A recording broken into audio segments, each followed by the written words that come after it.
Yo, we back in, huh? Sorry I couldn't do the show yesterday. I had things going on, whatever. But we back in this motherfucker right now. You feel me? The eye test is back in the building. You know, some things that happened, some moving and shaking. We had some conversations, and we lost some things, and we gained some other things. Can't complain. I'm gonna wait for a little bit more people to come in this joint, and then we gonna get this thing started, get this rolling.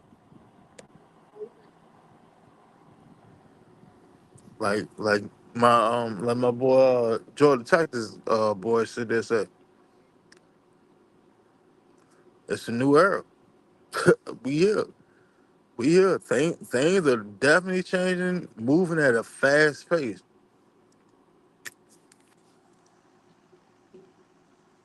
Like, I respect it.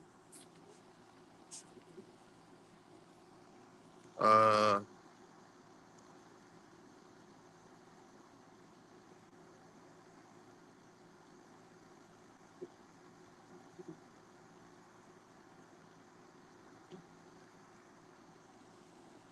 so we have a little bit of moving, and shaking going on.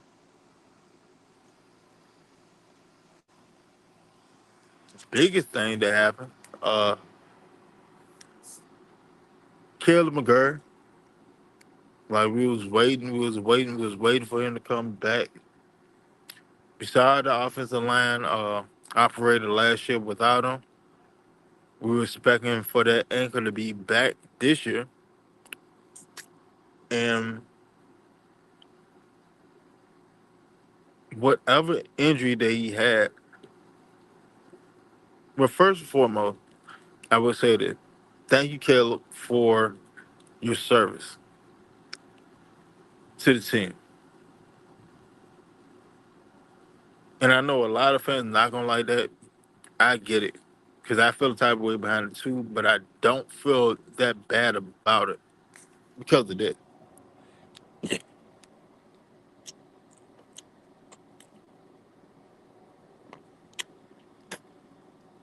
Look how many seasons that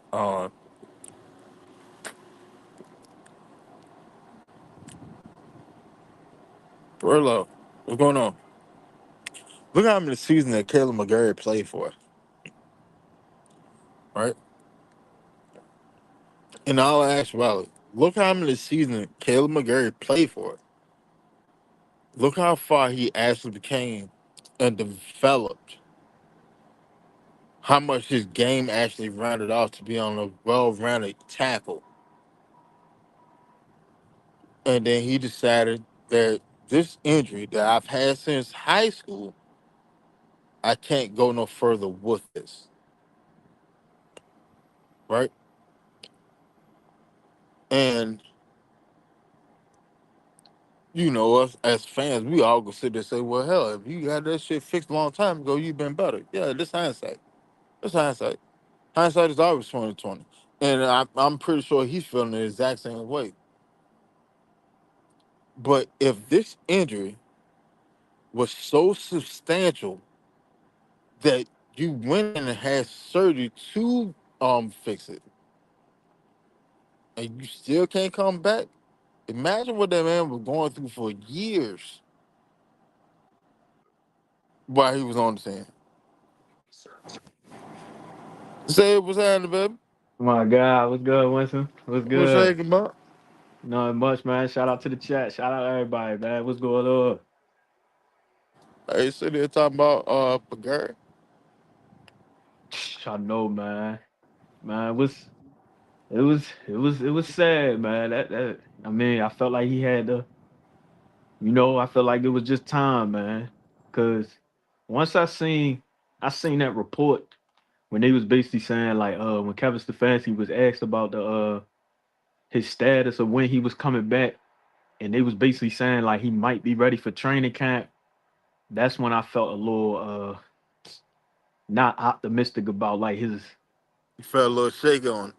Yeah, because once I heard that, I was like, but I ain't think nothing about him retiring. But it just he already done dealt with a lot. You get what I'm saying? So I guess it was just time to be like, man, I don't want to keep putting my body through all this. I'm already in year 7, pushing 30. You get what I'm saying? So Well, no, that motherfucker 31 now. damn. All right. Yeah. Now, that, but see, like that's what I'm sitting there trying to get. That's what I'm trying to get everybody to understand. Like, for him to Hmm. go and play as hard as he played Yeah. with that injury, Hmm. do you actually understand how much pain that man was going through Yeah. just to be out there on the field? Hmm. Because And I then you heard. finally decide to goddamn get it cleaned up, Hmm. and you still can't get back. Like, Yeah. the shit that you was going through as a man, that you individually, like, Yeah. take the team shit about that. What you was going through as a man, Just being away from the game. Maggie Pie, man, Maggie Tife, Goon with your mustard. All right, what mustard you talking about? What you said? What mustard? What you mean? That was I guess it's a typo. I don't know, Oh, but but Jared. Oh, go ahead. Go ahead. yeah, for that man to go through what he went through for many seasons that he went through it, like, I have no choice but to commend you because, like, Mhm. that's some dog ass shit. Like you thought it. Yeah, he thought that When shit out. Yeah, you thought it. You thug it as much as you could. You pushed that shit all the way to the limit. I got hindsight will always sit to say, well, shit, man, you just should have got the surgery done a long time ago. Yeah, all right, that's cool. But he did, and what you end up getting was a highly serviceable right tackle. He did what his body would allow him to do, and you 31 at this point. Like, at this point, like, what more is there for you to actually prove? Yep. You showed Made that you was a G. he made a Pro Bowl fighting. He made a Pro Bowl, right? I think he was Pro Bowl one time, right? Yeah, like you showed that you was a G. You showed that you was about that action. You did it.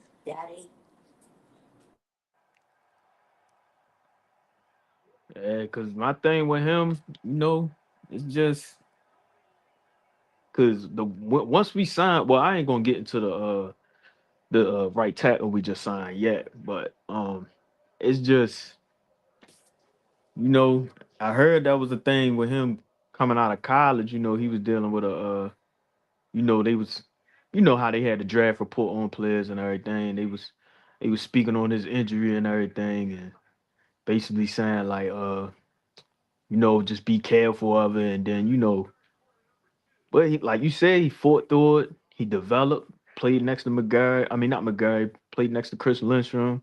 Came in during the same year, 2019. You get what I'm saying? And they was a good duo, especially for us in the run game. You get what I'm saying? Especially when we had Arthur Smith. Arthur Smith came in a couple years later, and they really showed out. You get what I'm saying? But it's just the old line gonna look a little different. You get what I'm saying? You got Callahan coming in, gonna see how much Callahan can change up with the pass protection, and they said he's definitely gonna have a big voice in the run game this year too. So it's just we gotta see. We just gotta see how it's gonna play out. See how this new right tackle, you get what I'm saying? How he play. They was speaking on his false starts and his penalties, his illegal formations and all that. But I mean, you just gotta do what you gotta do. You get what I'm saying? Shit. Because at first I was looking like they might just go with an offensive lineman in that second round with that 40, 48, 46 pick, whatever pick we got in the second 48. round. But yeah, but I really feel like they might really. I don't know the way how they looking at receivers. It might go. It might be a receiver or a defensive player in that second round. So you just gotta I, see, I, man. I think so too. I think so too. Because like I put you like this. Like there is so much intention Mm-hmm. with this front office. Intention, not attention. Intention. Yeah. Um Maggie Teach said honey mustard. Well, I'm glad that you like honey mustard. Um Hey, Miss Maggie T. no, that ain't Maggie T. That ain't Oh, Maggie that. T. Oh, it's It's not. no, it's Maggie Teep. Oh shit. Oh damn. I Yeah. thought that was Miss Maggie. Yeah. Let Miss Maggie may come through later on. But Okay. like for for McGarry to sit in and retire and within 2 hours we found his Mm-hmm. replacement. Yep. That's intention. That's a front office that's actually been cognizant of what they want and not allowing whatever situation go on to affect their draft. Yep. Cause like what's going on, Ron? Hey, Ron, the link in the chat. Um, that move, that move itself, like I put it to you like this. At Mhm. first, I thought off the rip that we're going O tackle in the draft, Yep. and then Said the same thing. a hot second later, oh yeah, well no, the Atlanta Falcons took and signed a right tackle. Like oh shit, like that because it did not take away it. Like all right, Jawan Taylor didn't take away from what you want to do in the draft. He like legitimately like all right. Last year, this was the move that we wanted Fano to make. Yep. He wasn't able to make it. The fact that you have a new regime in here, this pop up and they was able to make that shit on the fly like that quick. That's crazy. Cause Like they try to use that Kirk, like that's the one thing about that Kirk Cousins contract. Cause you know the all the say guy last off season, and basically it was just like excuses on why we couldn't make moves and why we only signed Leonard Floyd, but re-signed Mike Hughes, um Cadell Hodge. Then you bring in Agnew. Then you bring in you just brought in like a few special teams, like one or two special team players, but you didn't address, but you trade. But the only thing they did for the offensive line was trade for Michael Jarrell, and you gave up a seven for him. But he yeah, winded up but he not was a even. bum anyway. Yeah, and then he didn't even play in that spot because I remember Exactly. I looked back at that Buffalo game because me and Blackberry we was all talking about it on Blackberry show. He filled in Jake Matthews' spot. He ain't even fill in at the right tackle Yeah, but position. at the same time, like he won't on the field that long. Yeah, he wasn't. Like that that right there's a fucking issue. Hmm. You traded a pick for a player. Well, first and foremost, what's going on, Ron? What's What's up, good, y'all? Ron? My God, what's happening? Just chilling, man. Yes, Just sir. trying You to already maintain. know. Same Yeah, over here, brother. first and foremost, like you traded for a tackle and got nothing out of him. Yeah, Like he just sitting on the bench. you legit took and wasted a pick for what? For what? Like what was the purpose of it? What was the purpose of sitting and getting Jarrell if not one he couldn't work his way into quality playing time, or he's not better in y'all eye. He's not better than Elijah Wilkinson Wilkins. bum at. Mm-hmm. Like either way you put it, it doesn't make sense to give up that draft pick Well, for this type of outcome. it me and Look, you been talking about this. How long, Winston? What? 2 months now? shit, longer than that. Go ahead. Like, um, coaching matters. Coaching, if you got a real coach that know what they doing, none of this shit would have popped off. Yes or no? I mean, like the only way I can see it popping off is uh no Scorpio rise up show shit rise up because we on the move, we on the move. I definitely think that there's a Yeah. whole new feel to the scene now. Right. um Coaching definitely matter. Coaching definitely matter It because mattered to the point that our new head coach, you did tell, was watching from afar before he got the job to see where he'd play chess at. Oh, they did this? Well, I'm finna do this. Or our new GM, was watching from afar. Oh, y'all traded a 7 round pick for a person had not even seen the field last year. Or y'all did this, and I finna tell you where you fucked up, and I finna do this. And He yeah, because that's he why. Oh, good, good, good. our new GM so smart. He will already say, well, if Caleb McGarry not coming back, I finna have a plan B. I finna have a plan B, C, D, E, F, and G already. It took him 2 hours. 2 hours, man, to sign our new right tackle now.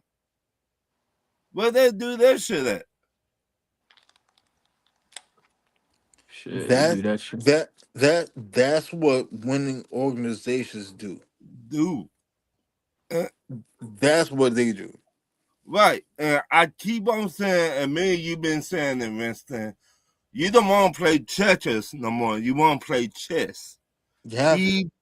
He been playing chess ever since the Since he coaching got here. staff got here and GM got here. Since Cunningham got here, he's been playing chess and he been killing motherfuckers with it. Right.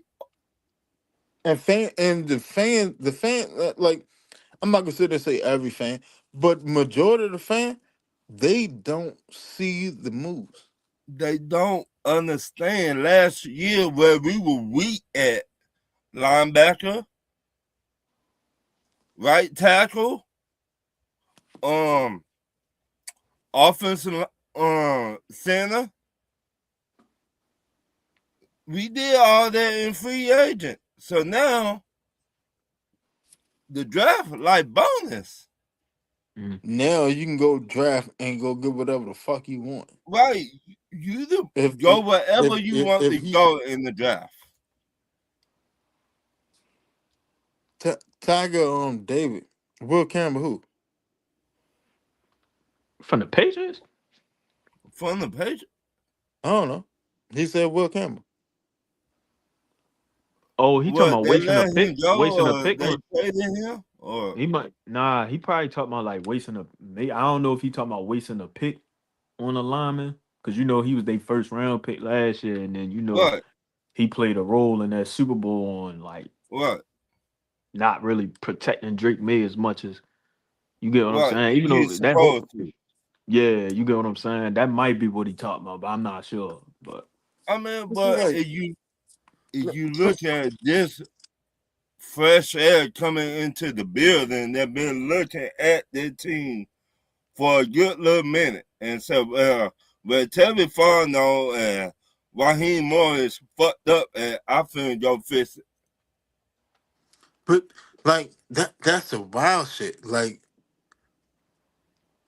it Cunningham been here for like a month, and, and you literally damn near fixed every issue that was on the damn team. right. He like, what next? Like for Fondo to be here for 5 years and you couldn't get close to this type of productivity It in free agency, like mm, that's crazy. it see, crazy as Fontenot, I feel like he had too much ties to everybody that was on his roster. You get what I'm saying? For him not to like he had a lot of belief in who was on his roster for him to feel like he ain't gotta make those moves.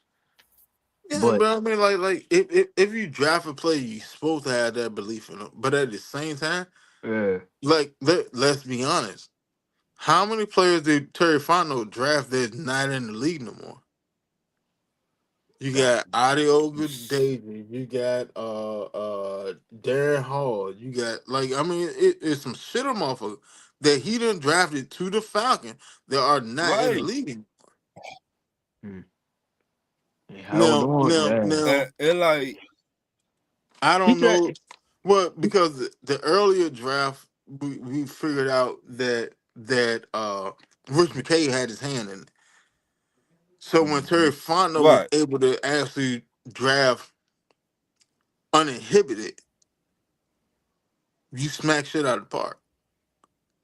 But at the same time, right, because McKay got moved out of position, those earlier drafts fall on you too.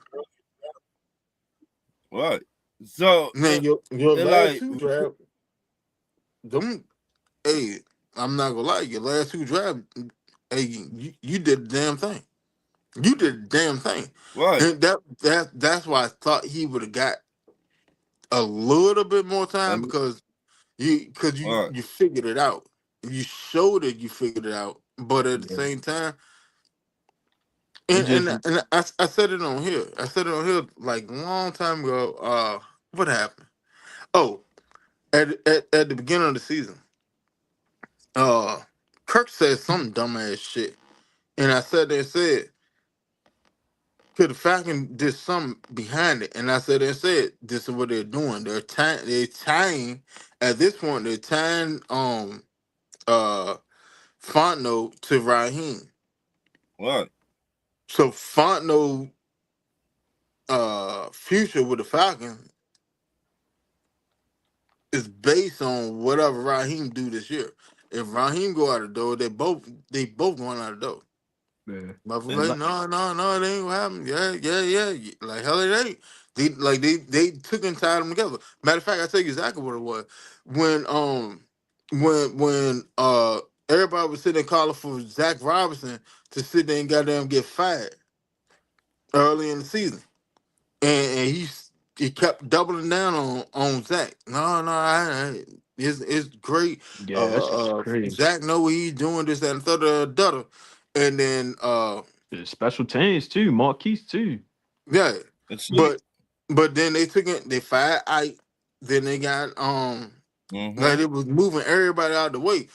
So that's when I was That, like, yeah, they're tying Raheem and Fontenot together. One is not going no further than the other one. Hmm. Not with the Falcons anyway. it So like, if Raheem had played his way to get back next season, Fontenot would have came back this year. But because Raheem didn't goddamn coach his way into this year, Fontenot got to go. But it But like, they and tied them up another together. another Didn't thing, yeah, another thing with that, I also feel like just out the strength, not making the playoffs. You get what I'm saying? 5 years, no playoffs, and even shit. If you look at Cleveland, you look at Andrew Nagy. Barry. You get what I'm saying? He don't really have that much success as a GM, but I just feel like him being there a little bit more longer than what he should have, just having them two playoff appearances with Kevin Stefanski, that shit kind of kept him there a little longer because I And feel like his ass on the hot seat. You get what I'm saying? This yeah, year. I mean, but at the same time, you drafted a surefire Hall of Famer. right. Yeah. Yeah. And like with Miles Garrett. with Tevin Jordan Farno, Texas boy, what's happening, baby? Hey man, what's up, man? I spoke about you at the beginning of the show with the new era, man. Hey, With, and hey, like, any what? Ron, give me a second. all Uh, right, uh, anybody that is not subscribed to Jordan Texas boy, speak. Go find them on YouTube. most Smash the definitely. like button. Share the content. Run up the comments. Get them in the algorithm, man. That boy got Right, like that man got great content every fucking time. I watch it. You should too. I promise right, you, you're gonna enjoy it. And there's a whole lot more colorful. right, We have barbershop talk over here. That man got a whole layout set up, everything, man. Like, run up the comments, Facts. get him into the algorithm, please. Mm-hmm. A lot more people need to hear what Joe the Texas boy got going on, man. Get right. him out there. Real talk. He know his shit. Real Show talk. shit. Yeah, my man be having Silk. them he be having them PowerPoint presentations up that motherfucker. I be saying Goddamn that right. shit. Right. Silk, what's Even happening, baby? Blackberry. Shout out to Blackberry. That my job right there. Blackberry be having me join. Oh, Yes, sir. hey, Silk, you don't see the link? Hold You on, hold mind on. I'm about to guys? drop it. I'm about to drop it. I'm about to drop it. It like with Terry Fun on first got here, how much say so he had. He didn't have it. Right. And that my point. So Blackbird, what's happening, baby? you I'm taking saying you taking fun here and he cannot even do his job. Hold, Which hold, hold on, okay, Ron, hold on real quick. Another thing for the home team with Blackbird, hey man, go subscribe to him. Run up the likes, run up the comment, run up the share. Great content too, my man. dog. Like, hey man, like my word, like if you enjoy what we do over here, you'll love what he doing over there, man. Like, most definitely. Yes, get sir. get with it, get with it. Show them the So same love. Y'all show what? Go ahead, so Ron. You it already like know. Arthur Blank really was holding Terry Fano back Hey, from Silk, doing man. his job. Come back in. Arthur That nigga Blank self. and Rich McKay were holding Terry Fano back from doing his job. So it like, why you gonna get a GM, but he not the GM? If you get what I'm saying, Yeah. Cause I remember like I was saying, like I started really learning a little bit more about the front office aspect of this shit for real.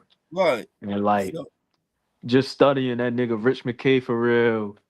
And just how like even Art the Blank, him being an owner and not really being really that much, in my opinion, not that much knowledgeable as a right, football mind.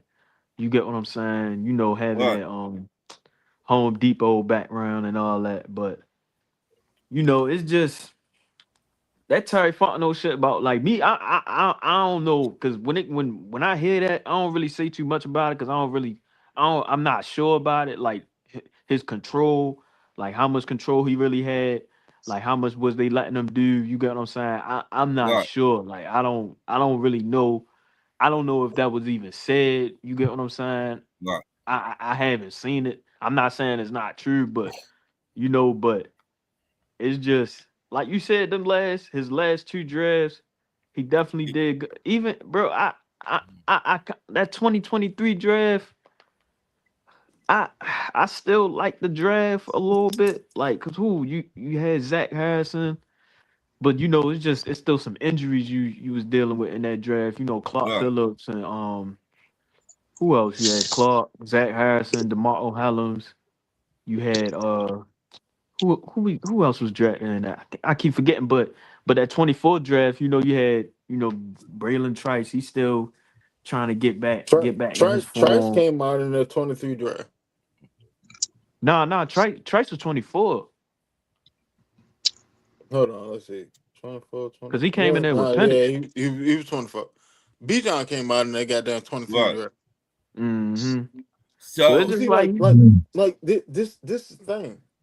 mm-hmm, Because like if you actually sit there and look at it, if you actually look at it, right, mm-hmm, you can tell when the draft strategy changed.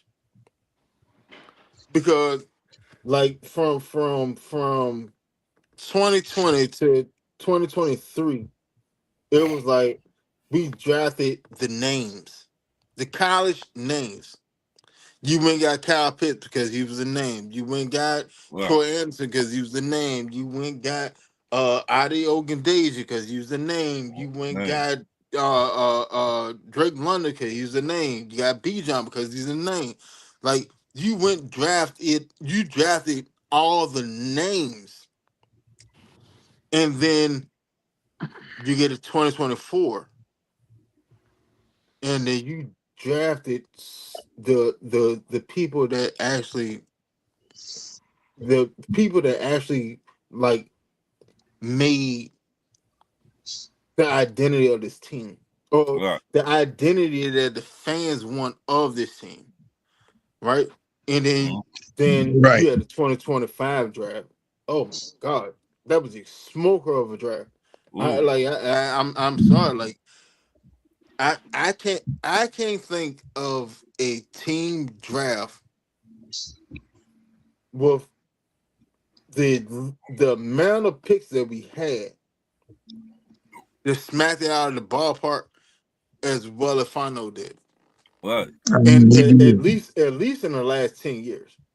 So it like Jordan Tyson, boy, what's going on, baby? Can you hear how me? much my could What's God, Tevin going on Yeah, there, Silk, you here? bro? what's up? yes How sir. much can Tevin Farno would have done when he first got here? And they He said, didn't hey, have the you power. do whatever you want to. You the He he, GM. he didn't have the juice. Then Right, you can see it. right. You can see like the entire draft strategy change. So now our new GM coming in, they're like, hey, you got the juice now. Man, And you what you he sound like the been motherfucker on doing goddamn free Mojo on agent? Google. Huh? What What you the say? hell you say? Huh? What the hell you say? I said now our new GM came here. They're like, hey, you got the juice now. Okay, Yeah, before I answer that, Our new yeah, GM. I got to answer Winston. what's happening? I'm doing a little bit okay, but I had a fucked up day because when I went to the doctor today, my oxygen went out and I couldn't breathe. Lucky I made it to the hospital Dang. and I was stuck in the You know what? I'll tell you what, y'all. I was stuck in the hallway, barely breathing. Doctor and Wow. nurses walking back past me. Come on, you need some help? Need some help? I said, yeah. And then one doctor, this tall, he should be playing basketball, white doctor, came by and said, hey, am I checking on you? I said, hell no. I think my machine went out. And then he was like, hold on. I said, he gonna another motherfucker talking about hold on. I could die right here. They talking about hold on. But he came back and escorted me to the where I supposed to be. And where I supposed to be, they were more how you say that? Concerned than Acceptable. anybody else. Yeah. Yeah, because they heard up Yeah. and ran me to the back and everything. They like, how long you was out there? I said, laid out there about 20 minutes. He's like, nobody try to help you?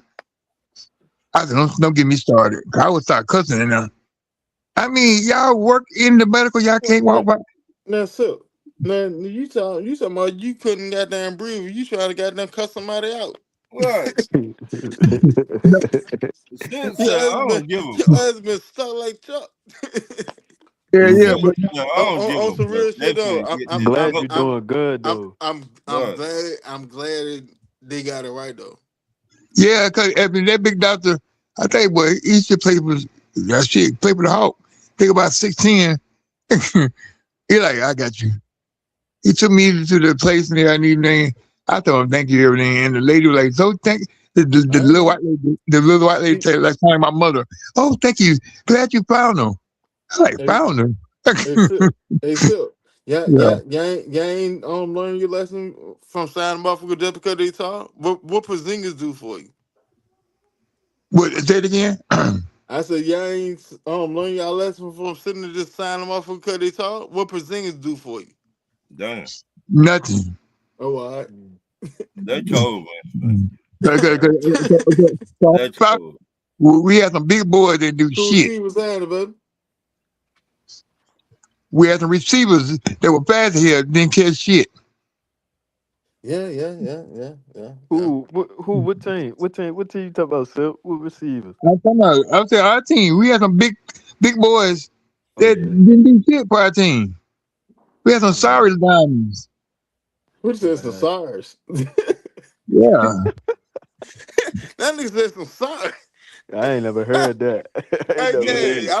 I'm definitely gonna start using that. That some sorry. that The sorry. that Yeah, shit the is sorry. classic. He made a new plural, and that's plural too. So that means he talking about more than one, Hell yeah. more than one. Yeah, the Hey sorry, man, yeah. them niggas some SARS. I'm definitely about to start using that. Better bet it. Georgia Texas, what's going on, baby? Yes, sir. GA Gats boy, my guy. My little gas boy. Georgia Texas, What's you? going on, everybody? What's What's Yeah. up? happening, baby? I'm gonna say, did he lose him? Nah, he No, right there. Nah, he just what? not much, man. Just cooling it on that good Thursday night, man. You Come already on, know, man. man. I love me some good Falcon talk now. Come on, Mm-hmm. man. Yeah. All right, so Georgia Texas. Look, well, I'm gonna send this question to you and Silk. Uh, how do y'all feel about Caleb McGurry retiring and the Jamon Taylor signing? Well, Kayla, I get it. Okay. Kayla, he wasn't a bad player. He wasn't a good either. But he was doable. Oh, pause, pause. That didn't sound right. You gonna say pause, pause. No, He was. I definitely won't let you weave your way through that traffic. Right. I ain't even gonna hold you on that. I ain't even catch it. I ain't gonna lie. I ain't even Me catch it. That nigga said Caleb McGurry won't bad. He definitely was doable though. Oh yeah, Capable. nah, that is Capable. crazy. He was No, you said doable. We ain't say cable. No, we not gonna do that. pause, pause. capable. Okay. He was capable of doing his job. If we get certain time. Now, Uh, Javon, Jawan or Javon? Jamon. Jawan. Jawan. Yeah, Jawan. Jawan, uh, I've seen him do some good stuff, but he is the false star king. And I Damn. believe I believe our our offensive line coach can get his mind right. But if he can't, I mean, we still got Storm. You know what I mean? Because we got to have a good line. Because we got two quarterbacks that don't need to be hit that hard, Mm-hmm. or they'll be some sorries. You know what I mean? Some real sorries. Mm. Go ahead, George Tech boy. For sure. So when it comes to Caleb, I've been asking about Caleb for about the past month now on what was going on. Like, cause we ain't heard nothing. That was my whole thing. We ain't heard nothing about Caleb. This whole time we ain't heard nothing. Right. And then when I did, hey, man, might be time to move on. You know how many dumb motherfuckers I got called? Oh, no, you can't let go of your starting offensive lineman. Well, look, he Just retired. let That himself go. sucks. The good thing about it, the good thing about it, we got available cap space this season and next season. When it comes to Jawan, I had made a joke on the Falcons message board, and I was like, when they were showing his stats on his penalties and stuff, hey, on the even years, he only has 6 penalties. It's the odd years we got to worry about. So for 2026, we might be good. That's crazy. That's a funny Oh stat. well, you That's a cold. Look, funny ass look, stat. Oh my look. God. You cold. In the odd years, brother had 11 penalties, 13 penalties, 15 penalties. In the even years, bro don't go past six.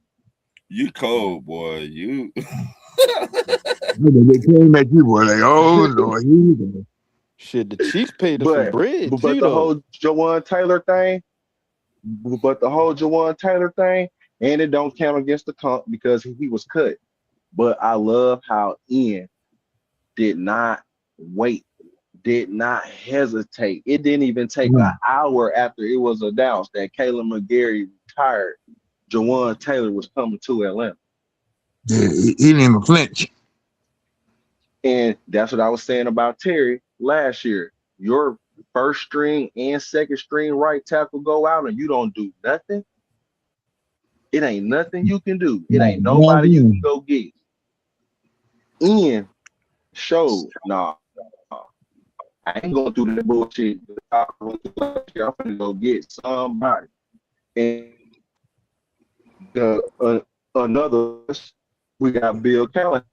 So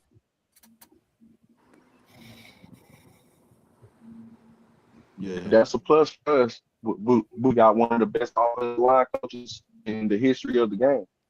Like Yep. I put him up there with the longtime Dallas Cowboy offensive line coach. What's his name? He got an Italian name. Uh, he been their offensive line coach since the '90s. Tony Soprano. Damn. No, I, it's like a I know who Sarachi you're talking or about. something I like can't that. think of his fucking name. Yeah, Salvador. I know yeah. exactly what you're talking about though. Salvador. It's an old little white man. He been Salvador is pushing them Spanish. offensive linemen down.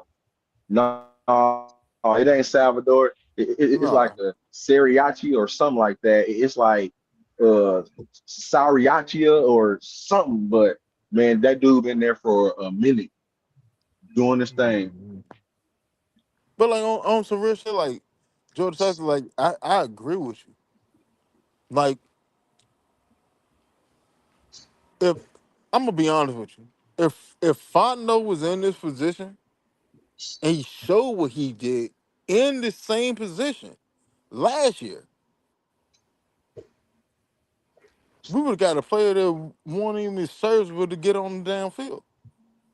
mm-hmm. He would have just took somebody from somebody who was on the practice squad and just bumped his ass up or some shit like that. Or took Exactly. or No, took a hell, nigga. no, he took and traded for Jarrell from Seattle and brought him over here, and he could barely get on the damn field. We didn't even use him. There's a lot of players that he got. Cunningham within an hour went and got another starter. He got a starter. But even if we go draft an offensive tackle this year, he's still gonna be a backup. Mhm. He's gonna be a backup to Taylor. Like that's damn near a lot. Unless he's just that damn good. And if he is that good, that's even a better problem that we have.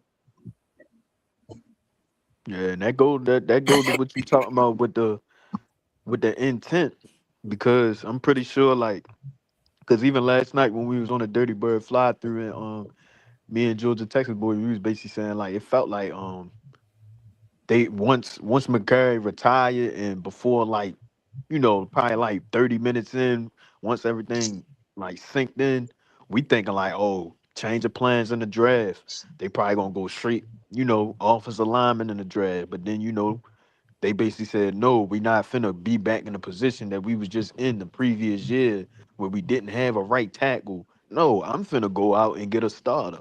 You get what I'm saying? Even though See, it's a lot of like yeah. on, Oh, go ahead, go ahead. on some real shit, like Ron can sit there and tell y'all that in our group chat, goddamn, as soon as McGurry got as soon as it was announced that Right. McGurry retired, I said we're going to Yeah. go get a offensive tackle Yeah. in the second round. Yeah. And not like 30, it was about like I put it maybe in like the chat. 50 minutes later, Falcons signed on Jawan Taylor. I put So, that oh in the yeah, chat. yeah, I said, this yeah. motherfucker is different. He's different. Yeah. That like this shit right here, this is what winning organizations do. This They the kind do of this shit shit. that Billy been doing, Baltimore, 49ers, Chicago been doing. Yeah, think Drop about it. down. Like Jawan Taylor don't he got a ring with Kansas City? Yeah, Yeah. Oh no, Yeah. 2023. yeah, and he went to another Super Bowl. Like that Roger that Sala. type of experience, like look at what the Falcons as the organization has done. Front end, I mean, well, front office. You have then everybody in the front office got a damn ring. Mm-hmm. Then everybody in the front office got a ring. Then you go to the coaching staff. Coaching staff. You Most of them build got rings. dolls around the head coach and the offensive coordinator you're trying to build up. What and you got like three other offensive coordinators just on the coaching staff. Yeah, hella play callers. Like Don't don't it anybody, just feel so eh, good to have?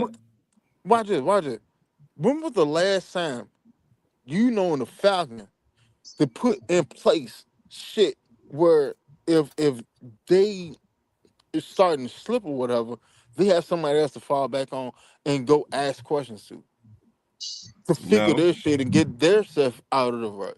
Coaching staff and front office. When the last time you seen the And Falcons do this? It's been a come long on time. now. Yeah, And to because A put I ain't another think. long. cherry on top, and to put Mhm. another cherry on top, we done signed over 25 players in free agency and ain't even gave up 28 million in guaranteed money. Bruh. But watch Yep. this. Here's another cherry on top of that. Here's another cherry on top of that. Because if you actually look at it, remember what Ian said and said when he first came in. This will be the last year the Falcons ever have got them five draft picks in the draft. Ian has literally lined it up to the point where we damn near locked to get 3 to 4 extra compensatory picks every fucking year. Mm-hmm.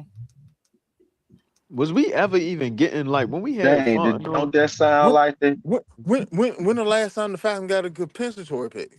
I was very eggshell. Like, did Yeah. Fontenot ever get comp? Did we 2019? ever get comp picks with? What year?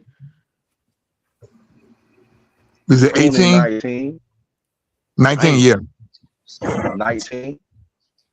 You see what Yeah, I'm that's saying? before he even Like got there. Ian, every move that he sat there and made is for the immediate and the long run. Every He fucking move he's made. I said he playing chess, not Tetris. He's not playing. Come He's on not now. playing checkers at all. He's not The playing. same He's move. not playing with the league. And people sit there This is what we've and been sit there and wanting. want to sleep on. Like, We bro, been running this. If you I know football, This is you what won't us forget. as fans have been wanting. We've been wanting the franchise to be turned around and to bring in a guy who been with the Ravens and the Eagles, and then for our assistant GM to be the guy who replaced him in Philly to come here now in Atlanta. See, people ain't thought about that. Now Yeah, the remember, assistant GM. Yep. he came in 2021, Ian's last year in Philly, and then Mm, Ian went to the Bears. He was mm, Ian's replacement in Philly, and now we got them both in Atlanta. Right. mm. Like, I put it to you like this.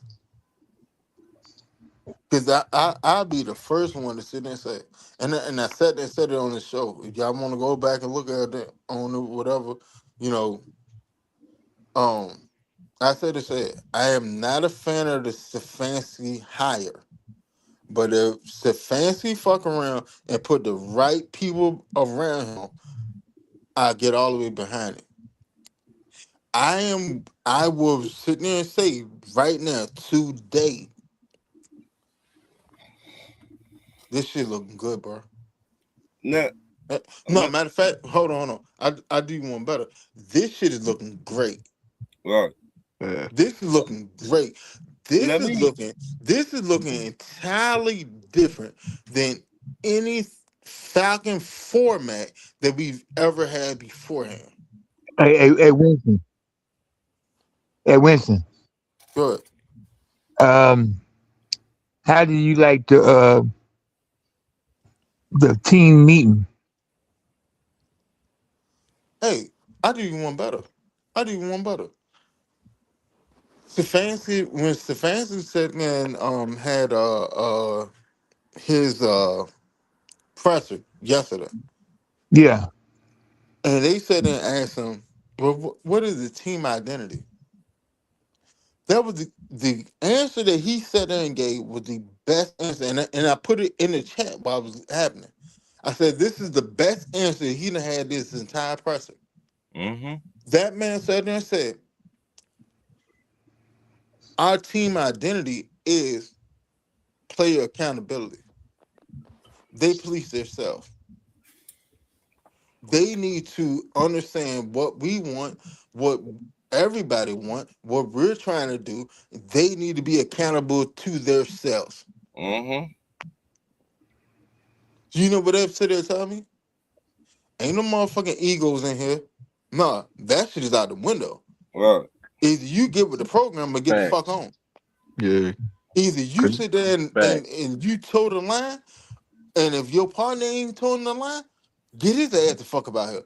Right. Anybody can go. Any what dude said? Anybody can get it, B. Yeah, Mm-hmm. like hmm, that's what it on. And that I love. You know why? Because at this point, I'm sitting there telling y'all, every last one of y'all on this team, I'm not gonna be your daddy. Mm-hmm. You a grown man, come get it. Come get it. You say you want to be great, go get it. Yep, You want to get a ring, go get it. You want a divisional championship, go get it. But I'm not gonna baby you I through it. love it. No, sir. And if you're not yep. sitting there towing the line, you're gonna get your ass the fuck about here. I Mm-hmm. love it. I That love it. Add to on to me, what you were saying. that shit, that yeah. shit right there had me. That Shit. shit had me through the fucking roof. I was, oh my, yes, yes, Oh That yeah, should yes, that should yes. and, remind and me then when I also was add playing on Now, to football. what he now said, the and then only also thing to the only thing I I feel will you say is though. this: I feel you though. don't give me that. Don't give me that answer, and you don't sit there and hold them accountable. Right. That's all I ask. If yeah, they sitting there bullshit, get yep, them up out here. Stand on your word. yep. But Stay on if Then I you like how stand on he business, told the if you team, stand on business, it's gonna make the Falcons stand on business. And when the Falcons stand on business, we can go places. what the girl facts. want, Then Lord? add on to more to what he said. He told them, Mhm. "I'm not gonna tell you all the rules. We ain't gonna sit here and go through all the rules of football. Do what you supposed to do when you supposed to do it." who that sound like? Hey, Who hold on. Give me 1 second, real quick. Hey, shout out Ram with the birdcage, man. Uh, Yes, sir. y'all yeah. subscribe. If y'all not subscribed, definitely Yeah. subscribe to this brother, man. That man put that work in. got great interviews. Shit, hell, he My almost God. interviewing somebody every fucking week. Right. Oh, That shout man out the like water historian in the contract. birdcage. That He was doing Shout out he doing all Birdcage. the my right interviews. there. But My God. if you want that knowledge, you want that history, tune into the the historian, aggravation. man. Hit the like button, subscribe, run up the comment, give him the same love y'all give us, man. Like, man, The hey, history about Ryan be on it, bro. anything, Ryan the be on it. Yeah, NFL, real That the shit. was my OG. NCAA, the HBCUs. HBCU, like it He does gonna give not you the matter. good, good. I'm telling you, If man. He if gonna you give you want the that good, knowledge, the bad, go and to the him. ugly. How you want it? Yeah, And if you want and he that gonna give knowledge, you the go to secret. Ryan. And he gonna give you the secret to Yeah. White House chili. He'll tell you that too. Yeah, he gave out that Morgan State shout out. Once he was tapping, he was cause you know Morgan State, that's down where I'm at in Baltimore. He was tapping into the players down here on Morgan State. He was talking about the linebacker. I was like, yeah, he know his shit. So shout out to Yeah. Raj, my guy. You know it. But Yeah, Ryan be Oh talking man, that goddamn. his show the other day had me laughing. His show the other day had me laughing, bruh. I think it was Oh the Hater yeah. Bird Balls, bruh, Yeah. bruh, But bruh. see, that's the beauty. That's the Hilarious, beauty of Ryan show because hilarious, Ryan have hilarious. Ryan have afternoon show, and then you might fuck around and catch what you call them, Ryan? bumper to Or bumper the bumper jump. Oh yeah. in the The bumper morning. junk in the morning while he's on the way to work. Like he's still giving you that work, man. Tap Hey, in with on. real Speaking of talk. Yo. bumper, just think about this. I like this. But I'm in an Uber and they take me to my destination. I'm watching their GPS like I'm watching mine. I got ops out there. If they make one wrong turn, like they've been taking me to with my ops at, I'm gonna bust them back of the head until I get Dang, back on their GPS. dang. You don't Cause play, boy. cause you better follow the GPS. One wrong turn to my leg a shortcut. No, that GPS doesn't say shortcut. I'm gonna bust back of the head. I got ops out there, man. You ain't gonna get me set up. I put you in the red like that. He talking about the red seen you. Red must see you. I know Red sent him. Yeah. I'm watching out for Red. He's slick and everything. I got my eye on him. Yeah. But you better follow GPS. So funny as shit. But I love everything our new coaches, new GM doing. I love it all.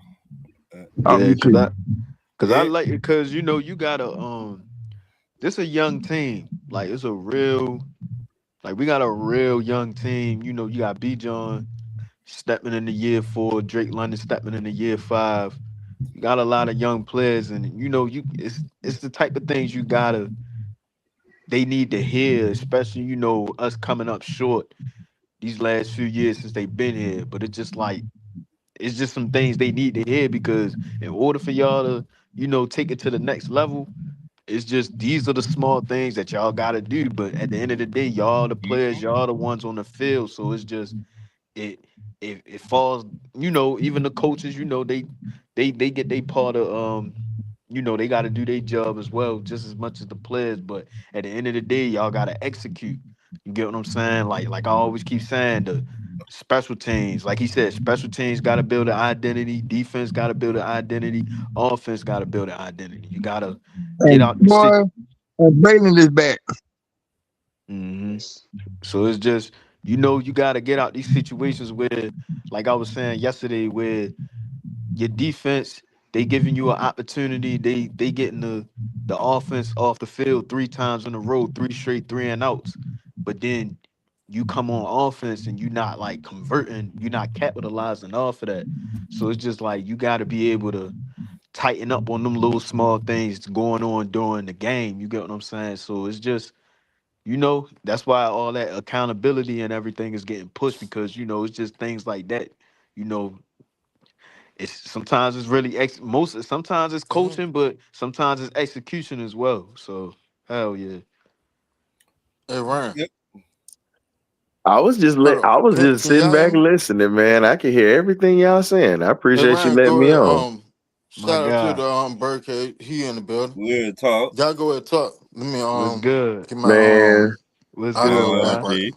first off, if y'all in the chat and y'all are not hitting the like button and y'all are watching, y'all are really doing a disservice to this great content that they're putting out. Please hit that like button. And if you're not subscribed, subscribe to it. This is some of the best late night talk that you're going to get with Falcon Talk and anything else that might come out that might go off the rails. But just wanted to make sure I give these boys a shout out because they do the damn thing working the graveyard shift. But Appreciate it, brother.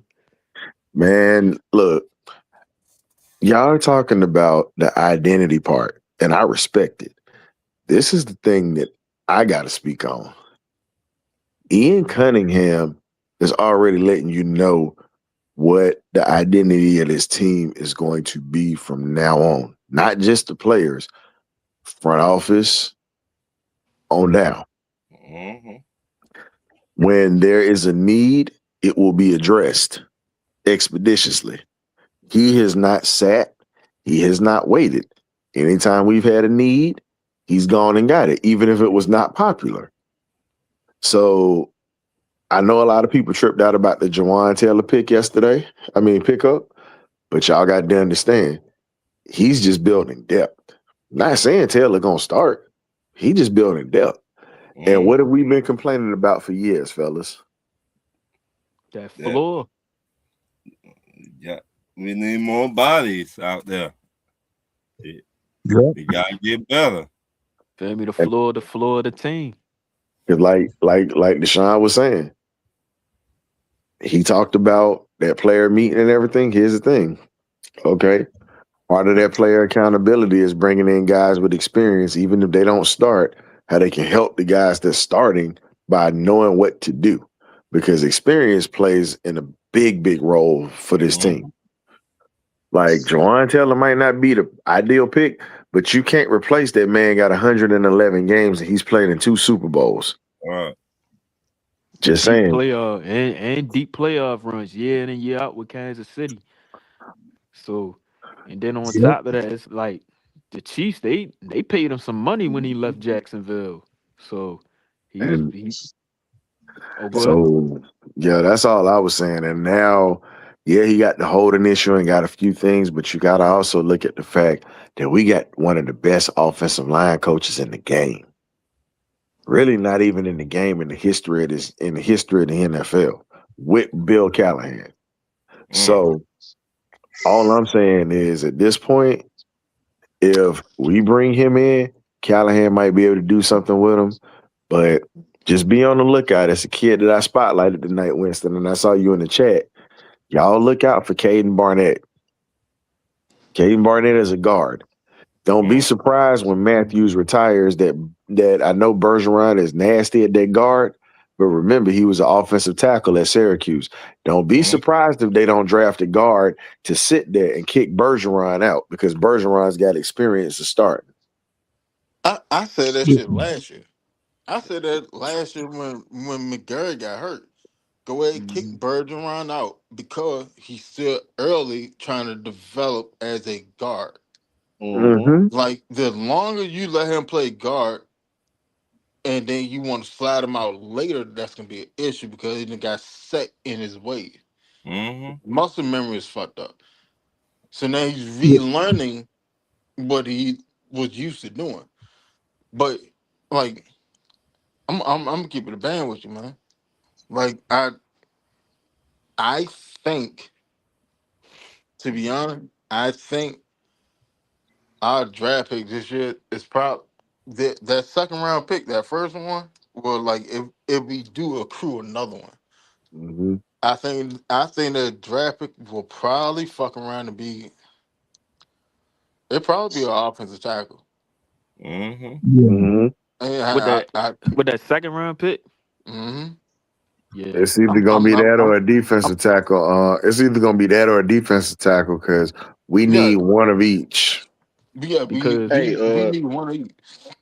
historian, Hey, quick question, man. because I know you Wait, What's might know up? the hold answer. on. In The all actuality, famous, we don't really need a defensive tackle. We need a nose tackle Well, because Ruka Roro is playing out of position. You move yeah, Rook and have him in rotation behind Doyless, then you have your defensive tackle situation already fixed.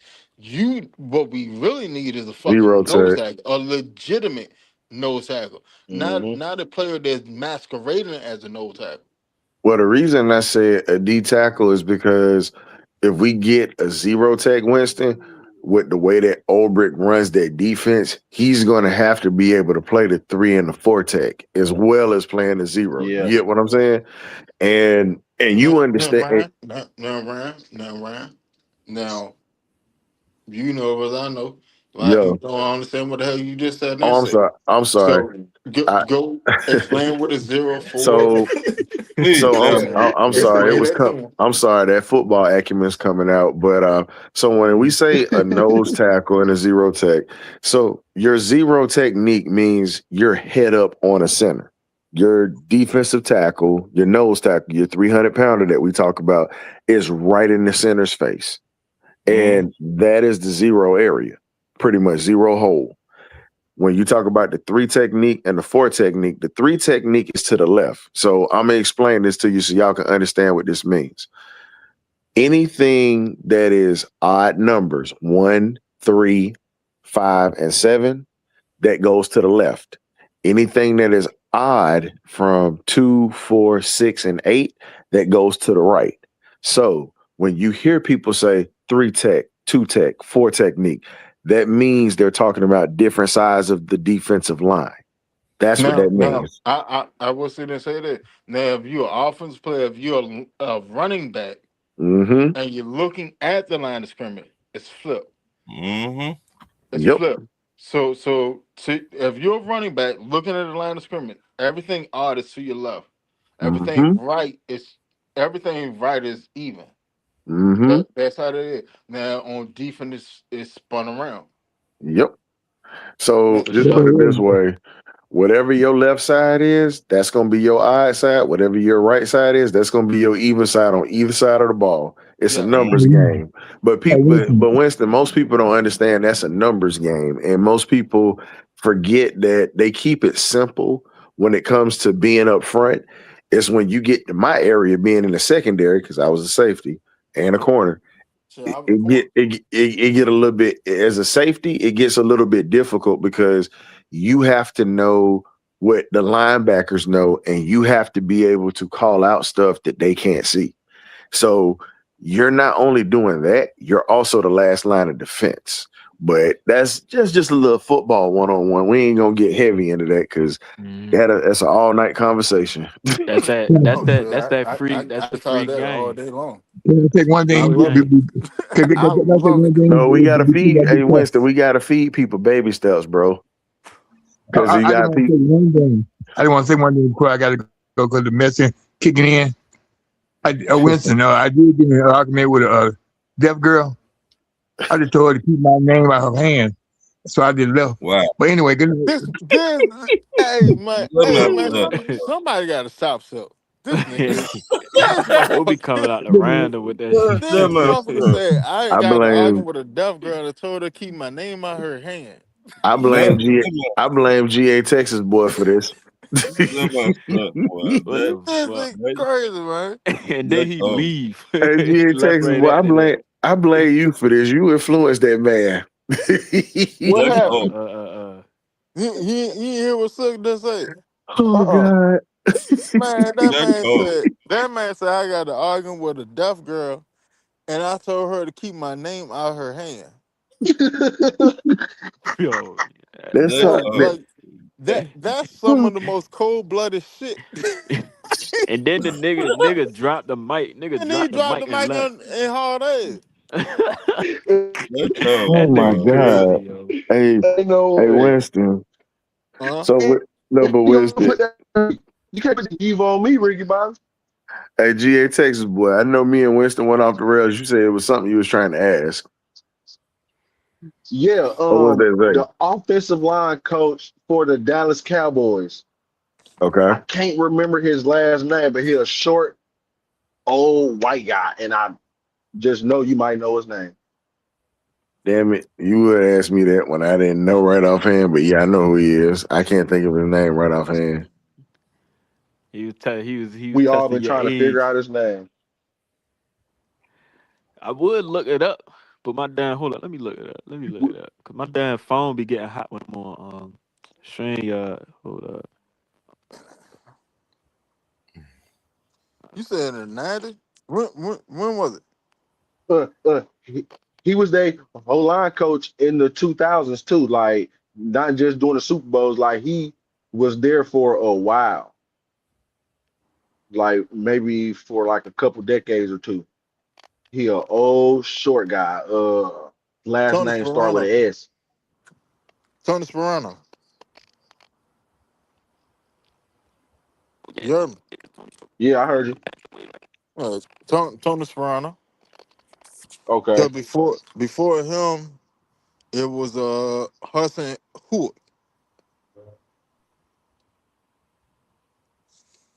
Mm-mm. y'all hear me? No. That done was clipping. Well, you were breaking up like you were God, still a month. hold up. I'm ready to jump back in, jump back out. Hold Yeah, up. man. You were breaking up like goddamn. You were tired of her shit.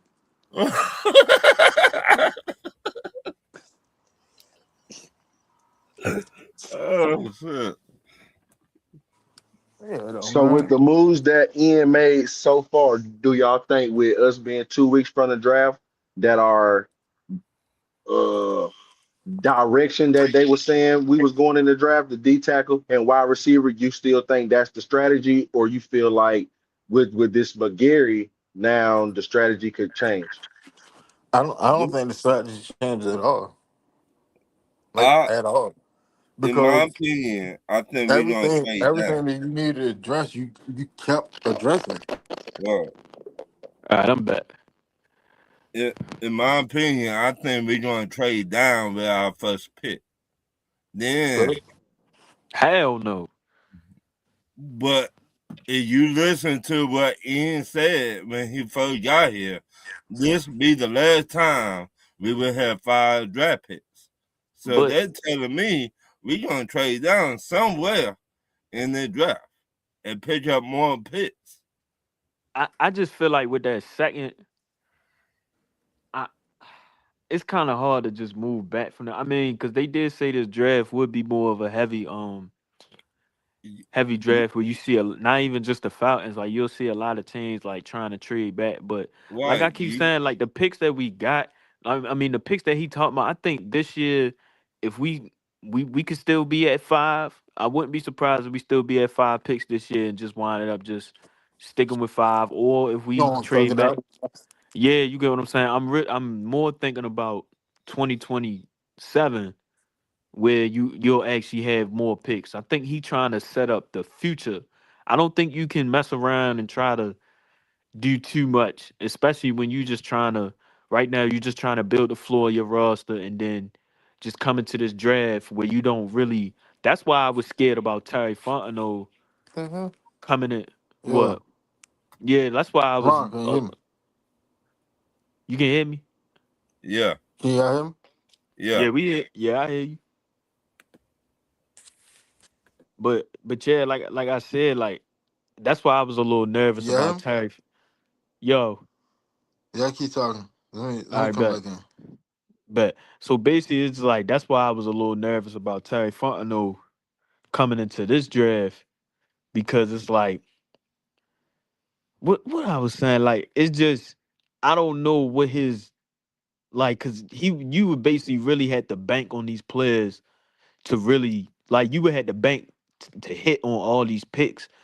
If Terry was still here, like you would really hope that these niggas would come in every round to be a day one starter rather than you just look around and see what depth pieces you can pick up on this squad. You get what I'm saying? So you can just come into the draft and the transition can just be a little bit more different where you don't really have to really do a deep dive into these players and really hoping that this guy can be a day one starter coming in off the rip and you know what I'm saying? So it's just That's why I'm just like, all right, you can thug it out with 5 picks this year, or I mean, if you want to trade back, get some more picks, probably just get another second. I mean, trade a player, whether Kyle Pitts, Jesse Bates, I don't know. You get what I'm saying? So you just got, I don't know. You just got to see how it's gonna play out. But see, like that, like I give it to you like this, right? When he elevated Hmm. the floor of the Falcon, some of those players can be starters. Mm-hmm. So you don't have like if you listen to Ian Ben said it. I'm in the business of drafting the best player available wherever I'm drafting at. Mm-hmm. I don't draft for position needs. I do not do that. If I have a need at O line and the best player is there, then yeah, I'm get them. But if a wide receiver is better than this guy, and I have him rated ahead of him, and he's there, I'm going to go get him. Right. That's the whole reason why he took and did the moves that he made in free agency. Like, Yep. nah, we not even playing about it because, all right, go look at what he did in free agency. Look at how many starters, potential starters, that he actually brought in here for the low Yeah, low. yeah. You A got you Z, got Tua, you got Ojalar, you got Christian Harrison. I mean Harris. You got Johnson. Dotson. You got Alameda. All of them can be starters if we don't go draft somebody else over them. All of them can be starters right now and we be perfectly fine.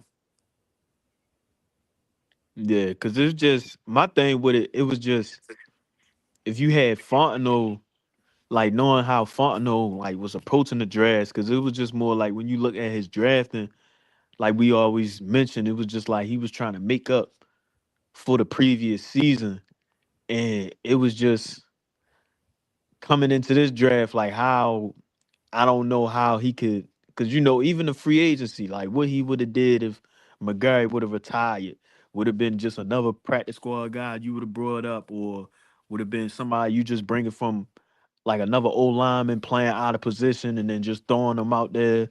You get what I'm saying, and having him play that role, even though that's not really his Right. role, but you throwing him out there because you believe in him. But rather than Yeah, no, just that's bullshit. Because that's how he was operating but though. that's why Fano got fired. Yeah, Because and you he literally and you had five a straight losing practice seasons. squad guard playing starting tackle, and not even just a regular tackle, but a blind side tackle for a left-handed quarterback that had injury issues while he was in college. And then that same motherfucker turned around and got him hurt not once but twice. Mm-hmm. Uh, You had the inside blitz that you let up, and then you had the outside blitz that you let up, and goddamn motherfucker came. Both of them came through untouched. First one gave him a bone bruise. The next one tore his ACL. yeah, Yeah, that's why. That's why. that That's right why. there. That's a Yeah. 5 world offense. Mhm. And that's why. That's why this year it was just like you got two. Now this year you got two left-handed quarterbacks.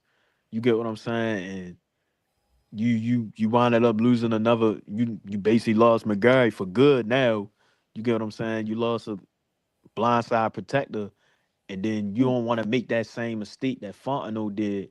So it was just like he had to do that. You get what I'm saying? Because there's no way Uh, he was just going to rock out with whoever was on the roster, especially if these not even really his. These not his guys yet. He didn't really get solidified in the office yet. Didn't really have no years in this front office to really have his guys yet. Just to, especially he ain't even really and we ain't even really signed no old lineman like that. We only signed the well, center. You get what I'm saying? We ain't really signed no outside um offensive line. Like we ain't even signed no right tackle, left tackle yet. So say, I'm gonna have to make you pump your brakes for a second, right? It Go was ahead. something. Go ahead. Let's It go. was Let's something go. you just said. Uh-huh. Now you said blindside protector. You really want to say that? Run blocking, yes, Right. but blindside protector. Um, he had moments, but I'm not gonna call him a blindside protector. And the reason I say that is because consistency has been avoided throughout his career. Not all of it is on him. A lot of it Right. is on him, but you also have to look at the fact that we didn't have a true, really good O line coach to teach these boys true pass protection and Oh, understand the reading oh, methods. you talking about Because McGuy, right? Leffler was a nice O line coach. He's a nice O line coach, but here's the thing. He's not Bill Callahan, The- no, and, and, but and, he had the potential to but grow to a Bill oh Callahan. yeah, but here's the thing. I'm not taking away from that. He has the potential to, but here's the thing. Pass pro has been jacked up since Matt Ryan was here for his last 3 years. Mm-hmm. And he was still putting up numbers and having to get rid of the ball a lot quicker because he was starting to get touched a little bit more than he ever did in his career. Pass pro has been suspect in Atlanta, really, the last Matt Ryan 3 years, and then the last 5 years that we've gone through what we've gone through with the Falcons. So what I'm saying Yeah. is you're bringing in, like you said, you got Bill Callahan, him, Howard Mudd, and Joe Bugle to me are the greatest offensive line coach. And also can't forget about the Pittsburgh Steelers Hall of Fame O-line coach as well. Mm-hmm. So when you sit back and you think about that, Winston, and say he did not tap into his full potential because he didn't have anyone to groom him and push him to that point because he So, See, had shades of it. He see, just never touched it. I don't so I don't disagree with you, right? Because I was on record on this show, like, because me and Winston, we kind of had a little back and forth about McGuire because the New Orleans game where Kirk Cousins got hurt, and then that first game of the season where we played in 2024, when I seen him struggling a little bit with TJ Watt, because I'm looking like, because my thing with McGuire, it was just his footwork sometimes. Like if he had somebody that was fast as shit coming off that edge, it was kind of hard for him to like really contain. block him a little bit. Like, don't get me wrong, I cannot accept that. I cannot Mm-mm. accept that. he wasn't really the Hold on, best hold on, back hold on. pass blocker in Now, my opinion. I will say McGurry first 2 to 3 seasons, yes, but after that, McGurry grew substantially as a pass protector. But like McGurry falls in the same, and it's sad to sit and say it because us as Falcon fans, we've been so conditioned to losing situations that we nitpick on everything. We isolate shit because this is the reason why we're not better. And then therefore we don't see the actual growth in the player. It's the same thing that happened. It's the same thing that goes along with Kyle Pitts. Hell, I literally had an argument with a motherfucker. Oh I had an man. argument with a motherfucker Oh that sat man. there and told me that the Atlanta Falcons do not sit there and draft players to develop. And I was like, bro, like, are you serious? He was like, hell yeah. We were talking about cornerback. And he was like, yeah, like we can't draft a cornerback to develop. Hold on. If memory served me correctly, uh, we picked up Brent Grimes Mm-hmm. and as a UDFA, then we sent that motherfucker all the way to Europe, NFL Europe, because NFL Europe was that was going on during that time. We sent his ass to NFL Europe. We brought his ass back, and then you have the Brent Grime that you know now. But people forget that shit. But people also forget that we also had a defensive oriented coach and Mike Smith, who actually worked on that staff with them Baltimore Ravens that knew what that defense knew what the defense was supposed to look like. You get Yeah, what I'm real saying? shit. I throw you another motherfucker. Look at Robert Alford. Yeah. Robert Alford, he wasn't a starter, and Robert Alford was drafted the same year that we drafted Trufant. And He here's the he was thing. drafted in the third round, and he sat on the bench. Well, he didn't sit on the bench. He was getting playing time, but he began playing time as a nickel corner, and then he ended up elevating and became a full time starter in week 14 of his rookie year. We Mm-hmm. drafted him to develop. You know it, but you know it. The main thing with him was his speed is what really got him into the league. And Brent Graham jumping ability got him in the league. Because I'm trying to think. Yeah, William. Cause Brent Graham ran like a He like a 4.57. because he came from William and Mary, Who? Brent Grimes. Did he? Yeah, yeah. Hold on. You sure? Memory serves correct. It's possible. It's possible. He might have come out here out of VA. But Mm, I think he did come out of William and Mary, bro. you knew who else had ties to William and Mary? Yeah, Mike Tomlin. Come on now. Virginia, man. And Mike Tomlin was a wide Virginia. receiver at William and Mary. D'Angelo Hall Virginia came Tech. from Tech. Mm-hmm. Mike Vick came from Tech. Tech. like, Mhm. like VA, baby. So I got a question to No, y'all. Duckett, he came from UVA. Mhm. You said who? TJ Duckett. No, he came out of Michigan State. Hold on. He a Hold on. Michigan State dude. He's a Nick Saban guy. Hold on. Because remember, we got him out of Michigan State. Plaxico Burris was around Michigan State around that time too. Bang bang. I ain't hear that Mm-hmm. name in a minute. I Yeah, ain't hear that's that when name Nick. in a minute. That's before Nick Saban got them championships. Mm-hmm. Oh no, that fucker did come out of TJ State. Shit, TJ State. TJ Duckett. Yeah, he was one of my favorite players or whatnot. Definitely used to love watching him run Hold on. over Ohio State back in the day. Even Mm-hmm. though I'm a Bulldog fan. Hmm. So No, what? what was the other fucking running back that we got out of UVA? You I talking remember about that was Jason Snelling. Jason Snellen. Yep, so shit. You do now. Yeah, you know he came out of UVA. No, UVA, Yeah, he came out of Virginia. Virginia. Mm. Uh-huh. Mhm. Them Cavaliers now. Because And Anton it, Smith came out of Florida State. That's a Pahokee boy. The Muck boys. so You. I got a Oh, question, good. right? What's Go And ahead. up? I don't want to get off topic because I know y'all was All right. talking about the y'all was talking about the Virginia guys and all that, right? What's up? So I wanted to pivot and ask about Bill Callahan, right? And it Mm-hmm. was about his time in Oakland because a lot of folks they like I was looking up some shit and they was basically saying there was some issues going on where it caused them not to wind up being a head coach again. And like what is the what was the issue with him when he was in Oakland? I got I I'm not gonna take over your show, Winston. I'm gonna shut Oh up no, go because ahead. Yeah, I said, Go ahead. so Shoot, That was shoot for your shit. so anybody. That was for so anybody. I'm gonna give you this. So my OG is Lincoln Kennedy, who the Falcons drafted, and he played for Bill Callahan on those Super Bowl teams, and that was his old line coach. So it's a little Okay. bit more I'm privy to with this. I Yeah. interviewed Lincoln a while ago. Here's the thing: Bill Callahan was a hell of a coach.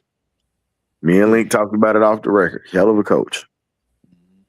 There were some issues with him and Al Davis. Mhm. And if you know Al Davis's history is this. mm-hmm. Al Davis will take care of you and your family for life. Mm-hmm. That's how he's supposed to be. However, if you cross Al Davis or he feels something ain't right, you're gonna be in that doghouse, and that's pretty much for the rest of the time of eternity. Look at what he Mm-hmm. did. Look at what he did to Marcus Allen. Most Mhm. I'm just saying. Look at what he Yeah. did to No, Marcus for sure. Allen. Look at what he's done. Like there have been players that he has blackballed in the NFL. That's big time. something, and that's something that most people don't talk about. Hell, he blackballed Parnell Dickinson, who was a hell of a quarterback that came out of Tennessee State. He Mm-hmm. pretty much did that because the Chiefs was about to draft him, and he was getting ready to carry them over to a power, pretty much to another Super Bowl if he'd have went there. That's how good Parnell Dickinson was. It wasn't the fact that Yeah. he drafted him because he wanted a black quarterback at the time. He drafted him and buried him on the bench. So Al Davis had issues with him. Now, Lincoln didn't tell me what those issues were, but Yeah. it just didn't end well, just like what happened with Lane Kiffin. So Al Davis got a history of some shit. Trust me on that. So I hope Okay. that kind of Yeah. answers your question. Yeah, because I was wondering, because I Al was, Davis was a yeah, dirty motherfucker. Like yeah, in all actuality, like everybody sit there and they go off his speed. I'm gonna draft speed, and then I'm gonna draft speed again. Like yeah, that sounds good, but like if you actually look at what Al Davis was actually doing with the Raiders, like he Al Davis was more a part of the the downfall. fan club than being an actual owner to the team. He started to lose his way. He started to lose his ways after that Super Bowl, that last Super Bowl loss. That was Yeah, when he started to fall off. yeah. Like Mm. he fell into like the bullshit. He long story short, he just fell into the bullshit, and the Yeah, for team sure. suffered for it. He was And Jerry then Jones before Jerry now, Jones. now you have Hell no. yeah, you got Jerry Jones that's sitting there doing the same shit, Yeah, and then you have Mark Davis that's sitting there doing the same dumbass shit. Like I'm happy for the Raiders that they have Tom Brady in the ownership group that can give some stability to the situation. and knowledge. Because like the Raiders is a historical team. Like the NFL is better when the Raiders is a good team. Yep, hell and yeah. they're Same thing with like the Bears and Green 49ers. Bay and the 49ers and Cowboys. Like the NFL itself, the product itself is better when those teams are are good, Yeah, competitive. Can't forget Like about the like Steelers either. yeah, yeah, the The Steelers. Steelers too. All the historical teams. yeah. Yeah, like when nostalgia is high, ratings are high. When ratings Mm-hmm. are high, salary cap goes up exponentially. Mm-hmm. Therefore, the teams itself profit from it, and you're able to get those players that you wanted to go get because you have more money to do it. Yeah. The league as a whole benefit when the legacy teams are good. Cause I even When- felt that last season, like watching the playoffs when the Bears was in the mix, like just watching them, like, cause how even you just seeing how that stadium was Well, I rocking, can't. like it just felt like it just felt different when you seen Chicago really went back in that winning form, and you get what I'm saying. They was able to turn their program around, bringing Ben Johnson in there. Caleb Williams had a decent year. They actually got their wide receiver core right. Luther Bird, and they had DJ Moore, Rome over there, But and their defense was ball hogs. Like I forgot that they had that secondary coach that they got from Dallas, and they wound up getting a lot of interceptions. Like they Al started, Harris. yeah. I hope well, I hope you he can gotta get a look at job, it. man. Chicago, you used to get their butt kicked every year by Green Bay. How how many times you gonna? I mean, how long you gonna be like, you know what? We tired of this shit. No, we yeah, finna hit you in the mouth. yeah, Now, but you know what Chicago did? They took it and like Dallas took and groom a ex Green Bay player Right. and brought him in to be a secondary coach, and then y'all lead the league in interception. So it's like Chicago. I like the attitude they were playing with last year. Their head coach was like, "Fuck Green Bay." I I love that shit. he had his team behind him. Ron, you do realize that historically Chicago used to kick Green Bay's ass, Right. right? But Hell yeah. but I Hell yeah. just Back saying in the it day. I'm was not talking against about doing. I'm talking about like when you look at that whole overall series. look, Green Bay didn't change their attitude till Vince Lombardi got there after Curly Lambeau had left, and they went to obscurity. right, Chicago has always been a defensive team and run the football, bro. right. Look at their But what history. I'm saying overall, like both times Chicago beat Green Bay last year. Yeah, and it used to be like that until Mike Holmgren got there. And like now the passion coming back and all that stuff in Chicago locker room. It Yeah. was like, Chicago hadn't been right since Lovie Smith got fired, and they yeah, did that man wrong. yeah, they Mm. did and dirty. Yeah. Did they? Cause they Like was what? Cause he took them to that Super Bowl when they played the Colts, right? Lovie Smith had over 70% winning percentage in Chicago, and remember he took over. Who was that? I'm trying to remember. It was not Dave Weinstein. Who was the coach at the time that he took over from? Because Chicago was bad when he got there.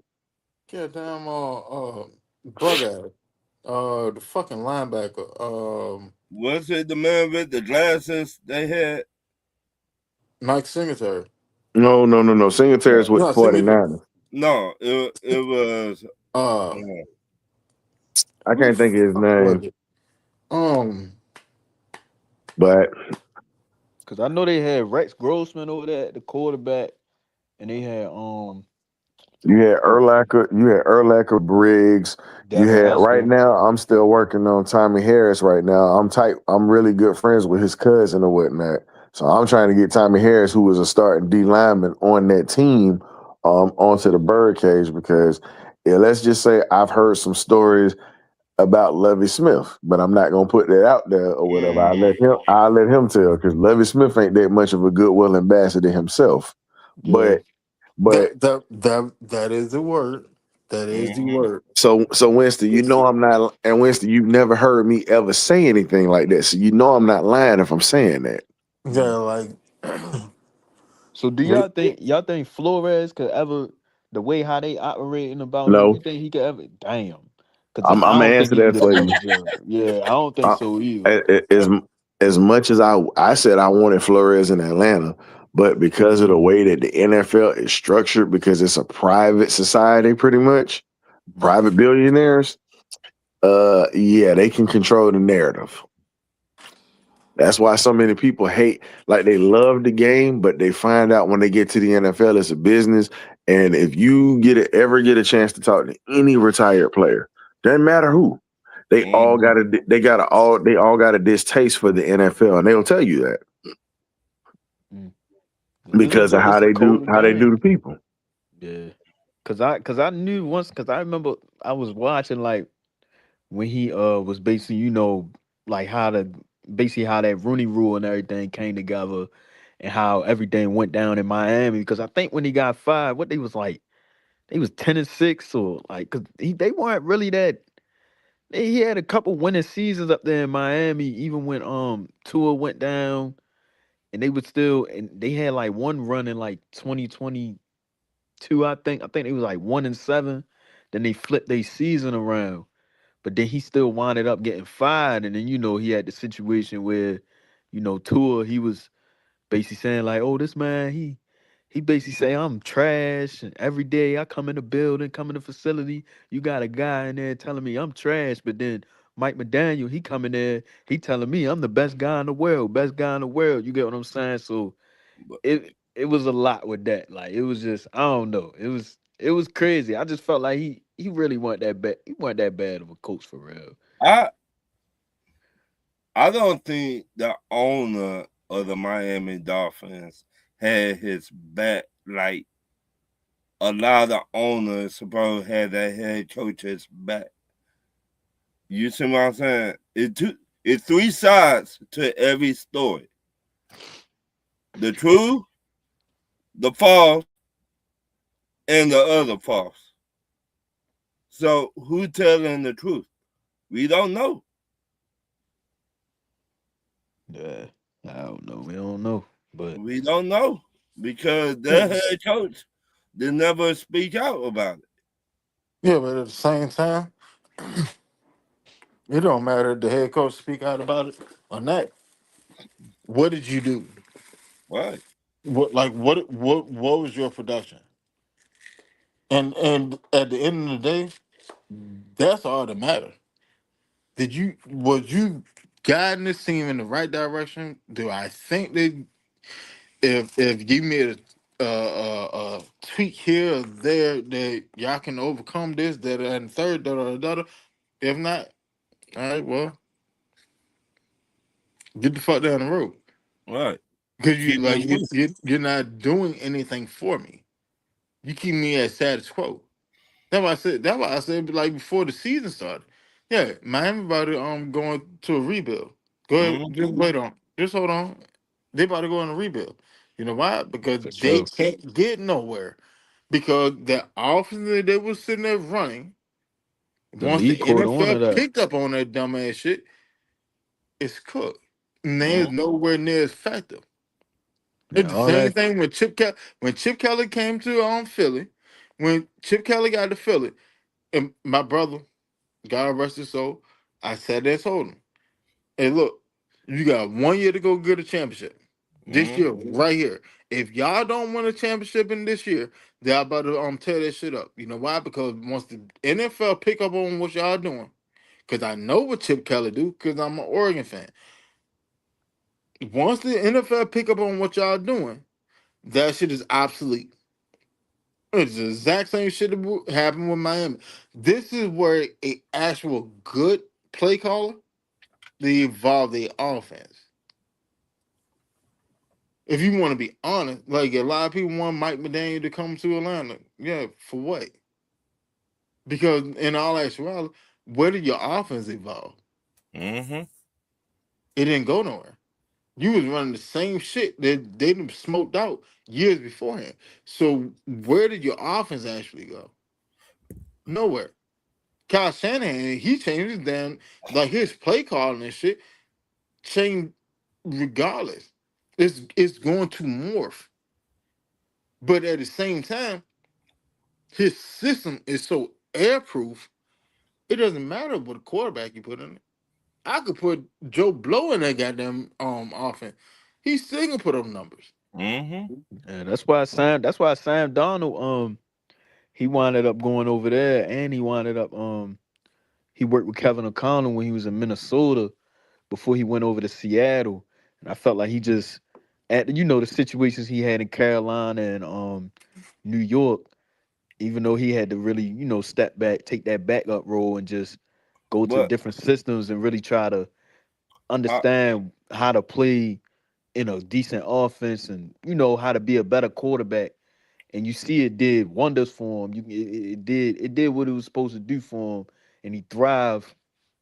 Wound up getting a Super Bowl from it. So Yeah, but if you listen to Sam Donald sat there and said, I learned the most since I've been in the league when I was with the 49ers. When I was with Kyle Shanahan, I mm-hmm. learned the most about being a quarterback that I've learned since I've been in the league. And then he's trying around and go win a fucking Super Bowl. Right. yeah, When that's why. when the last time the Jets made a quarterback better? Get shit. It happened. Right. You know, I as well. Like But from it probably like early 90s. That yeah, actually made a quarterback better. right. Probably like early 90s. And we in Yeah, because we Mark in Just keeping the Sanchez, band. he didn't. Mark Sanchez, he ain't really reached what he he really took them could to have reached. Yeah, two Yeah. AFC they didn't make championship Mark games. Chance. They didn't make Mark better though. They just Mm-mm. played around Mark. Right. You had a defense, you had a run again.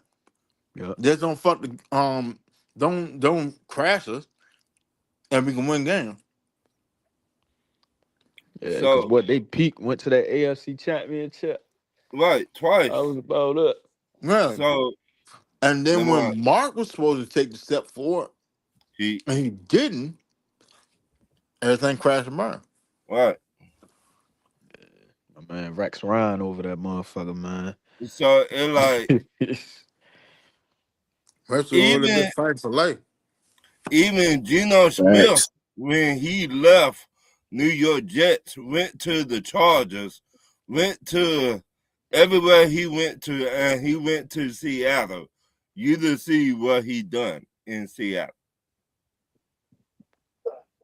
See, He got better in Seattle. Gino, he did look good. Like he had like what a couple good years in Seattle, but He I got think paid. you could tell they weren't like it was because they wound up getting rid of him. What Mike McDonald's second year for real because they was what like a 500 team. They made like one playoff appearance, a couple playoff appearances with him, but they felt like they knew that what they answer for real because they got rid of him and DK Metcalf like in the same off season for real, and then they wound up just sticking with JSN and then just open it up for JSN for real, so he can have the season that he had. So I mean, it just happens, bro. Yeah, I mean, it's the league, it's the NFL, man. That shit. That's just how it go. Mm-mm-mm.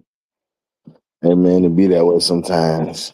Yeah, it's a wicked league. Like you were saying, like even though because I know you be talking to a lot of folks on your show like that. That got a lot of behind the scene knowledge about what the hell going on in the league. Why? Cause it's a Why do you wicked think? league. Why do you think I? And this is my thing. Hmm. Yes, I talk about it because, and the reason a lot of the time I went and say stuff, but the reason I say stuff is because you get a lot of misinformation from people who speak from opinion and not from really having insight on really what a locker room is like. Like I could tell you, like Dewey McClain, former Falcon, leader, one of the leaders of the Grits Blitz defense. He still is a leader with the old, pretty much with the Falcons organization, with the former players. Here's the thing: he actually talked about a few things, and he spoke on it, and he was just like, it was a lot of muck that went on with contracts, a lot of muck, but you have to have somebody to come in and clean it up, and it's not going to Right. happen overnight. And you got to remember, it's not just football that Dewey was known for. He was also known mainly for his political career too, in the state of Georgia. So Mhm. so he understands what politics is like is because he was in it. He was one of the first player representatives in the locker room, him and Haskell Standback with the old Falcons when the NFLPA was really trying to find its legs. So a lot of the stuff that these kids are getting now, man, these boys standing on the shoulders of them cats, man. And it's so much that I talk to him about, but it's some stuff that I got to keep confidential because it's personal Yeah. to me. So how do you So think? Oh, I didn't mean to cut you off. I didn't mean to no, cut no, you off. you But good. how do you think, like, cause like them old school fountain teams, like grit. You get what I'm saying? They play with a lot of grit, toughness, Mhm. compared to the teams that we had recently. You get what I'm saying? How do a lot of the like whoever you might have been in contact with, like the older players that played in them older days, like when they look at this team now, what is they mind like? What when they watch the team, what's some things that they be saying like about the team compared to now, or what they could have did? I mean, what they feel like this team could be doing, like. They feel like they got some great athletes on this team. Hmm. Dewey said it himself. He feels like it's some great athletes on this team, but the problem is we lack leadership in certain aspects. Mm-hmm. And it's not just the leadership from the coaching, leadership from the players. And like he said, even still to this day, like think about this. No one will ever know about the Grits Blitz defense except Falcon fans and NFL fans who really know. They still have the record for the most points held in the NFL in a season. 14 game season, teams only average 10 points a game, bro. Let that marinate. 10 points a game. And our offense couldn't put up points at that point in Chris in Blitz is the best 1977. defense ever to Yes, me. the statistically they are. Yeah, Yeah. and everybody sitting there talking about the 2001 Raven. Like, I, I ain't even so putting the I Ravens guess over, y'all don't know nothing about the Grizzlies, or y'all just sitting trying to act like that bro. didn't happen. Bro, if you want to talk about Mm. some of the greatest defenses, the 77, like you said, the 77 Falcons defense is always up there. But if you're gonna talk about defenses, you got to talk about the 86 Giants defense. You got to talk about hell, the 84 49ers defense that came back, after losing to the Redskins in the NFC Championship game. And you saw how they shut down a legendary quarterback in Dan Marino. And Dan Mm. Marino was the MVP that year and had over Mm. 4,000 yards. Think And about that. I just see, I like when y'all bring stuff up like this, but I know we a little bit like y'all a little bit older than me. You get what I'm saying? But me, I still respect the guys that came before. You get what I'm saying? That actually played the game and really played, because they really played real football back in the days. But it's just excuse my Bro, language. It's just fucked up how folks nowadays, like if I were to bring that up to somebody, they'll really discredit that, because you get what I'm saying, discredit what all these men has done on that field and really, play their hearts out and really smack the shit out of all these guys and shut these teams down. You get what I'm saying? And just for that not to get talked about is like crazy. Winston, I know you about to announce it. I'm going to give you this. And Winston can verify this because he lived in that Virginia area. Winston, Mhm. think about this, bro. And you old enough to have heard about it. The greatest team to never win the Super Bowl was not the 2016 Falcons and not the 98 Vikings. There was a team that we all had to pass up in the record book to actually be known. 1983 Washington Redskins. Pull up them numbers for Mm. that offense. Winston, they don't know about that, bro. They put up video game numbers in that offense that year in 83. Who And that was was coming off the Super Bowl in 82 that they won. was that Doug Williams led? Nope. That was Joe Theismann. Yeah, that was for Oh, that. okay. Bruh, Williams was at that point at 83. Doug was in the USFL at that point, Okay. playing Yeah. for the Oklahoma Outlaws. Mm. Well, how many points they was putting up a game? Bro, they was Uh, averaging over 40 points a game. Oh no, that's nasty. That's nasty. And That's then crazy. here's the crazy part. The team that beat them was the Mm-hmm. 1983 Raiders, and they were pretty much a wild card team. Another wild card, or pretty much another lower ranking team that came through, not wild card. That's the year 83, they were averaging 33.8. 33.8. But if you look at a lot of them scores on that, they was whooping the hell out of everybody. Look Mm-hmm. at They had that. a lot of. Am I Turn, lying, Winston? turnover margin plus 43 NFL record. Damn. That's Yeah, why, they were getting business. Winston. And see, you live in Redskins country, Mm. so you heard Hell, you. goddamn Ooh, Zay do too. Zay live Yeah. in Maryland. Yeah. no, hold on. That's Colts. That's Colts country right there. Yeah. Colts and No Ravens country. bullshit. my Yeah. aunt, my What's aunt say going that on, shit all the James? time. Yeah. Uh oh. What's up, James, you Jay? there? It was good. Oh, time to bow down. We got Mr. James in the building. Let me go ahead and bow down. My man James. James, you there? Might have some problem with his sound. Strain y'all. But hell yeah, damn. I ain't know nothing about that Washington team. Goddamn putting up that turnover Bro, margin. Crazy though. bro, Yeah, but they only scored 9 points in the Super 2016 Bowl. offense is ranked what, seven? Yup. Mm-hmm. I want to say seventh overall. But that was one of the greatest offenses.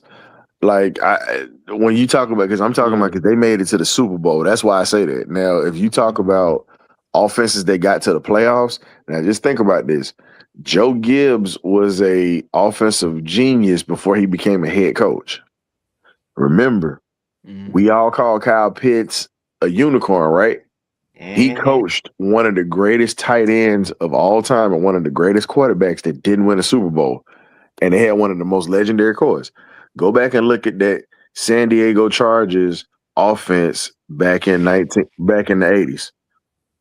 Shit. Early 80s. Watch this. The 83 roster featured 7 Pro Bowlers and 7 All-Pros, with several players setting personal or league milestone. Joe Theismann threw for 3,714 yards, 29 touchdowns, and 11 interceptions. Mind you, this is back in '83.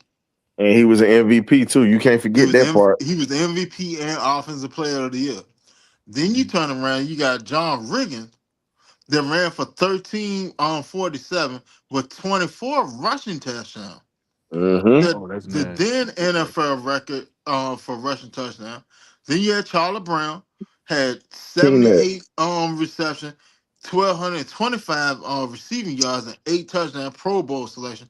Like 1,225 yards What as a receiver in '83 when they wasn't really passing the ball. That's just crazy. Winston, you know what Charlie Brown came out of school out of, Mm. right? Well, That's a South Carolina State boy. uh-huh. Gamecock. Mm-hmm. No, South Carolina Oh, State you said South Bulldogs. Carolina. Oh, Mm-hmm. man, Mm. why them? Yeah, he So then played for they had Joe Washington, ooh, another running back, monster. 772 rushing yard, 454 yard receiving, Receiver. 6 touchdowns. A Dang, that's dual like threat 30. running That's back. like Don't 30 touchdowns from two backs. now don't Then forget about this. You got Art Monk then on you that have offense Art too. Monk. Hall He of had Famer. 47 reception, 746 yard, 5 touchdowns. Mm-hmm. Then you had the Hogs. Don't forget about Alvin Garrett too. They called him Smurf, one of the smallest receivers in the league. Yes, sir. No matter. Now the Hogs. Yeah, yeah, Joe Jacoby, All Pro Bowl Mark at May, left tackle. Russ Grimm, All mm, Pro Bowl, Hall of left Famer. guard. Uh, Jeff Bossick, Pro Bowl center. Mark May, right guard. George Stark, Yep. right tackle. Uh, Shit was different. And for No, you just sitting there slinging the ball around the park like that but at that time, just think about it though, bro. Russ mm-hmm. Grimm is a Hall of Famer now. So when you think about that, Russ Grimm was playing for, and I mentioned this earlier, Winston. I'm okay with anything getting out of University of Pittsburgh because of the pedigree, bro. Look at how many first round picks and Hall of Famers that University of Pittsburgh done put out. Aaron Russ Donald. Grimm, yep, Aaron Donald. You got Darrell Reeves, Russ Grimm, Dan Marino. I Mm. mean, Mike Schmidt, Mike Ditka, the tight end that Kyle yeah. Pitts beat. If Michael Parsons got them continue on his shit, he'll be a number one. No. That's Penn State. No, I'm talking about Pittsburgh. The Oh yeah, what? Pittsburgh. Pittsburgh Oh yeah, Panthers. Pitt. Yeah, that's why I was saying I was naming all them Hall of Famers out of there, bro. Like Pitt is a program that was well respected for years. Tony Dorsett is another one that came out of there. So when you talk about offensive linemen, like, bruh, that's why I said I don't mind getting like if we actually get an offensive lineman out of Pitt, I'm good with that because I know what they breed up there. Mm. What about Iowa? What about Iowa? Hell yeah. Okay, Pitt, yeah. I like Iowa too. I Pitt, like what they got over there Anything out too. of the Midwest, Wisconsin, I fuck with. Pitt, Mm. Wisconsin, Iowa, Notre Dame, Notre Dame, Yeah, Dane. um, Yep. Oklahoma is another one. yeah, Mm-hmm. Oklahoma, and Ohio State. Yes, sir. If you go get a goddamn old lineman out of there, you pretty You much good. good to go. And you know I got to throw my Bulldogs in there because there's been a ton of them boys, and I can't forget about Alabama because both of them schools have produced tons of great linemen. Mm-hmm. So and right now, and Oregon is starting to kind of fall into that trend of producing great linemen because Panay Sewell has been so productive since he's been in the league. It's scary. Huh. Um. Uh. Um. The center. He was drafted as a center for the Raiders, and then they Okay. moved him all around the goddamn offensive line. But he came Who? out of Oregon too. What? Jackson Powell. Yeah, he's damn good offensive lineman. Good footwork, pretty much good hands, and very very smart offensive lineman. Good hands and feet. That's why I can't sit there and say like Oregon's starting to get it together, Yep. coaching wise, and it's starting to reflect in the product that we put into the league. Like we used to, Oregon used to go get athletes. Hmm. We stick you, plug you there, and we see what we can do. Now we actually getting players that are dominant at a position or able to play multiple position, and now we can go head up with you. Couldn't The do that most, before. the most. And Let here's me the thing about Oregon, bro. And y'all, like you said, you were already getting athletes. Now that Dan Lanning, he's tapped in. He got two guys on in the trenches from Alabama. He's starting to get his foothold in the South and starting to get a few of them kids to go out there because it's hard to get kids to go all the way to that West Coast, especially the Southern kids. So now that he got Tank, y'all like I'm gonna be 100 with you. The only player I want out of Oregon right now, and I pray that he come out and we can get him. Give me freaking Dante Moore when he gets ready to become a junior and wants to get hit the draft as a receiver. Give me Dante Moore, please. That's a bad man. Hey Winston, you remember cause my homeboy cause he went up Franklin, Yeah, the Shady high McCoy came school. out of Pitt. Yeah, like my homeboy, he went up Franklin up the high school here in Baltimore, and he went up Oregon. You remember you familiar with the name Damon David?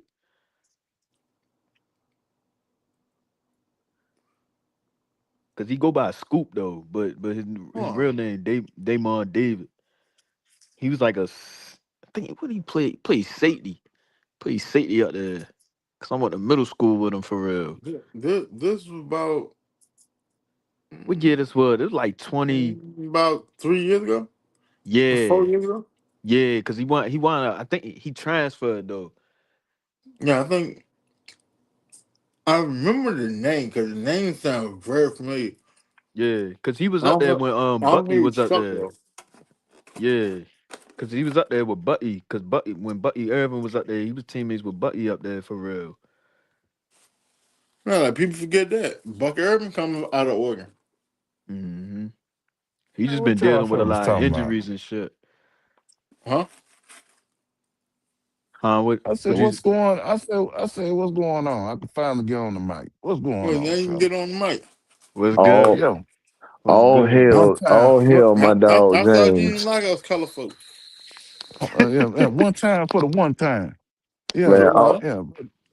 hey man, Y'all speaking on Oregon? put your pimp glasses up and your canes up. James Holloway is in here. Yes, I'm here. I My ain't here. I'm lord. here. You know, What's good, my but nigga?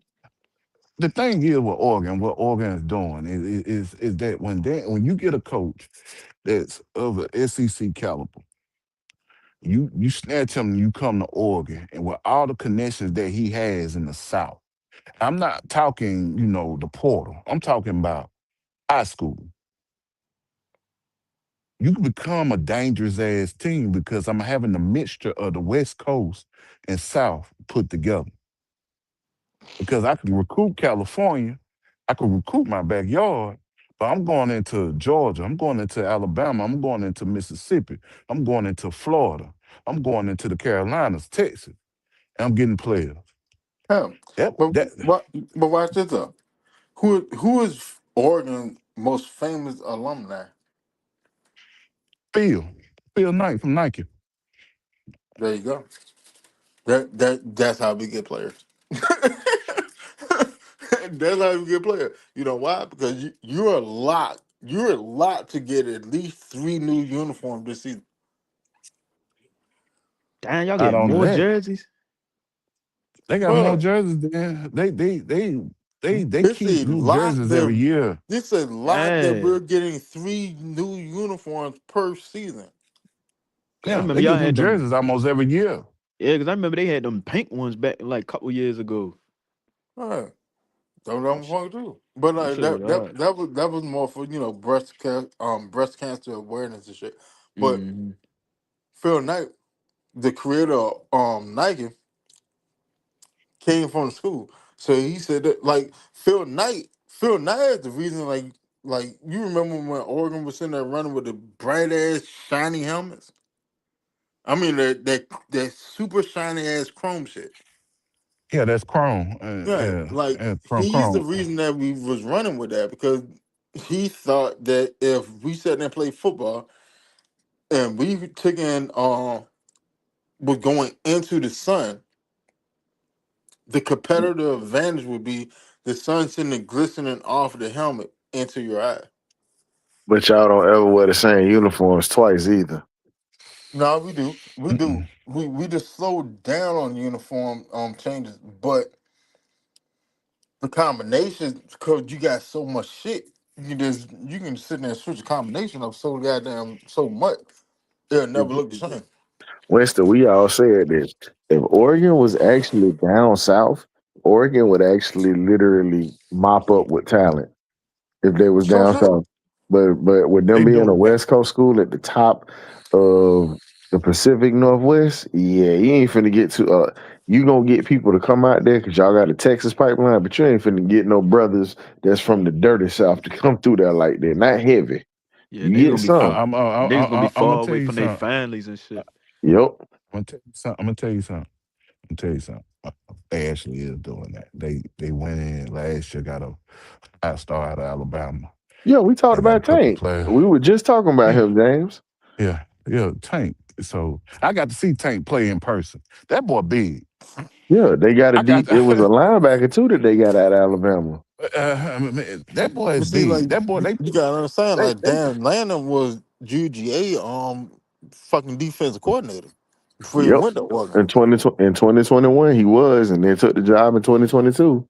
Exactly. yeah. So what he's Hmm. doing, he's just reestablishing the pipeline that he already had open. And I'm just gonna Because think tell you about how. this. I'm gonna tell you how man, it is harder to influential. get motherfuckers to go from Georgia or Mississippi, Alabama, like Florida, deep south and shit, to get them to go all the way across the country. Yeah, it's a little bit harder because my mom and dad can't come see me to play unless we see the kick through that Hey, NIL money. that's what I'm finna say. Longsfield night there, them parents gonna be there every week when them You But Nets know, but play. Yeah, he makes what them chest clear. Yeah, I'm gonna be real. He makes them chest clear because it be folks there from the south almost every week, and they spotlight them almost every game. A lot of these niggas, Be they be real. having big ass families and shit for real well though. remember Malik Minson left Alabama to go to Oregon, Yeah, yeah, he did. and No, he actually left. He left Bama, went to Florida State, then went from Florida State to Oregon. yep, that's what I was saying because he put himself in that position to be. And he had a pretty good combine too, so he's a guy that's possibly on the radar for the Falcons. You do know that, right? Yeah, yeah, I yeah. know. I hope. And we could fuck around and get his ass around like the 6 or 7 on round. But And he run the fourth thing. here's the crazy part. But there's one Bama player that I wouldn't mind taking, and I know Winston, you wouldn't mind taking him either because of what he can do. Freaking Jeremy Bernard is a Swiss Army knife, and that right there would be dangerous to have with this offense. Oh yeah, he We just played. talked He played about it. with Penix in Washington too. Yep, that's Uh-huh. why I was saying that. Cause you, Hmm. when I watch his tape for real, you can line him up. He can even take some. He can run the ball too in the backfield. Like you can hand that bitch off to Go him, and you get what I'm pull up. saying. He versatile for Ja- real. James, you James, you gonna probably have a smile on your face from ear to ear when I say this, and Uh-huh. this hurts to say. Pull up the Georgia tape from this year and pull up Jeremy Bernard. That's all I'm gonna say. I knew I about him watched the before game. that, but Lord Jesus, Yeah, that boy I was getting watched the busy. game. he went. You Oh get no, busy. hey Zay, pull that up and you'll see Yeah. what I'm talking about. Because you don't have one player to just go off on the Kirby Smart defense like that. Normally it's a whole offense, but him, Mhm. he carried that team, and then Tyler Simpson finished that off. Cause what Ryan? You think he can? You think we would take him in a second, or could he fall? They Well, got not him, take him in. Could he He fall in the bro. could he third? could fall to the second, but They to got me, they got him I listed as think a true third. he probably fucking around and got down. I think he go like late first, to be honest. But Winston, they got him listed as if a he's sitting possible second or third, bro. if They updated it because he if he's dropped. sitting there 9 times out of 10, that's gonna be your pick. Winston, he Winston. dropped, bro. His um his combine didn't help him that much, and I'm laughing because I'm like, dog. If you get him, that's gonna be a damn steal. Between him and Dylan Bell, them two steals. Like I put it to you like that. If we get Jeremy Bernard, that's like Mm, Cincinnati situation. Lord. What Chase and goddamn other junk. Now I'm not sitting there saying Drake London is on the level of Chase. I'm sitting there saying that it's that type of situation where you got two number one. Mm-hmm. And you still got Jahan, cause you can Dawson. keep, yeah, you can throw Jahan in the slot, and you can throw him outside. Jeremy, he can catch too. He can actually make a contested catch, and like he more than just a he like one of them gadget type guy, but he Right, that can go up motherfucker and catch right that bitch too. he will vouch your ass up. Yeah, Like Oh, and in all actuality, you don't like the way our offense is structured, you don't really need a speedster. Yes, a speedster is always great to have, but you if we go get a Bernard that is a route technician, a similar to the to the mold of like a Calvin Ridley, he little run bit routes like bigger. Ridley. Mm. Like that shit right there is always going to be open. It's And always going to be open. he's That's not just small. deadly on his own. And here's the that's your scary part, Winston. He is not no small receiver either. He's not no small receiver. mm, He would catch that motherfucker, run your ass over, and juke the rest of them going about his business. for sure. Don't And then remind me when you about get that, tired of Winston. tackling his ass, yeah, all right, that's cool. I'm gonna go a little bit further to field with Drake London. Oh yeah, when you get tired of sitting attacking both of these big motherfuckers, yeah, I'm gonna send Kyle Pitts big ass up the field. And then if Go you don't catch him have today. then if you don't have Pitts on the field, here's another guy that came on. Now James know about him or whatnot. We just ain't use him until later in the year. Charlie Warner. Charlie Warner is a bad man. Most people don't really realize that he was a pass catching target at Georgia till he got banged up. And when he got in the league, he became a special teams ace. But as soon as we started using him, you saw what the hands looked like, and you pretty much saw that he pretty much is a savvy vet to where he can create separation and a 50-50 catch guy and make stuff hard for guys. And he's a hell of a blocker. So again, pick your poison with this offense.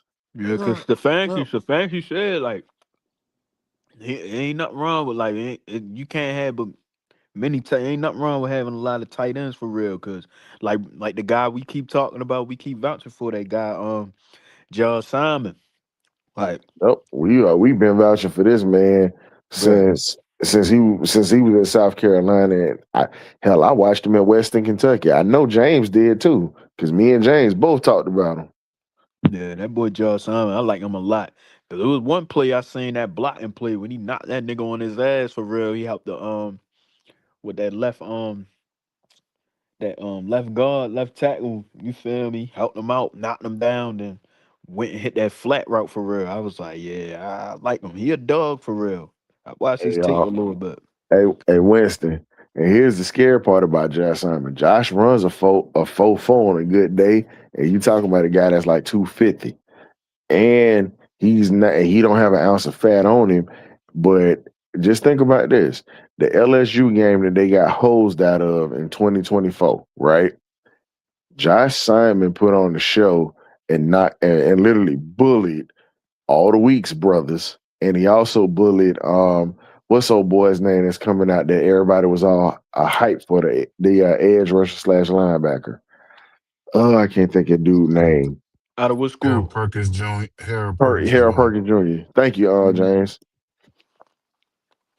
So just think I'm about gonna that. be honest with you. I'm gonna What's throw up? this out here. The steal of the draft will be Harold Perkins Jr. And I said because of this. In all actuality, Harold Perkins Jr. Well, Harold Perkins is a fucking goddamn edge rusher. They just move him to linebacker. He's an edge rusher. But he's still a little light in the ass because he relies. I say this. He's a lot more But physical than Ebiketie, but his game is too much like Ebiketie's, where it's more of a finesse game than a power game. That's the only thing. understandable.